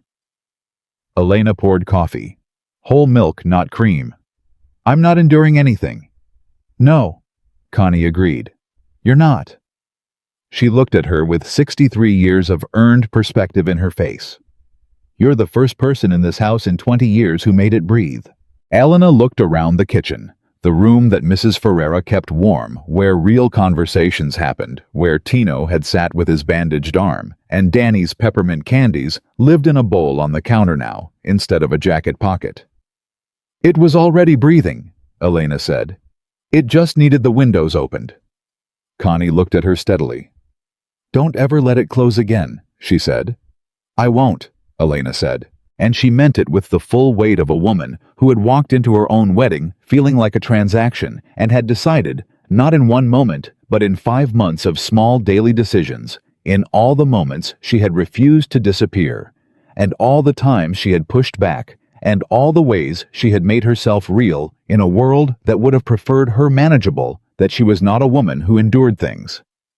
She was a woman who built them, and what she had built here in this house, in this marriage, in the complicated and human and entirely genuine life she had made out of materials she had not chosen, was real and strong and hers. Elena DeLuca had walked into Marco's world, expecting a prison. What she had built inside it was something no one had given her, and no one could take away her own name, spoken first, her own work signed with it, her own choices made freely, and a man who had learned in the most difficult way possible that the strongest thing he would ever do was choose her fully every day without calculation.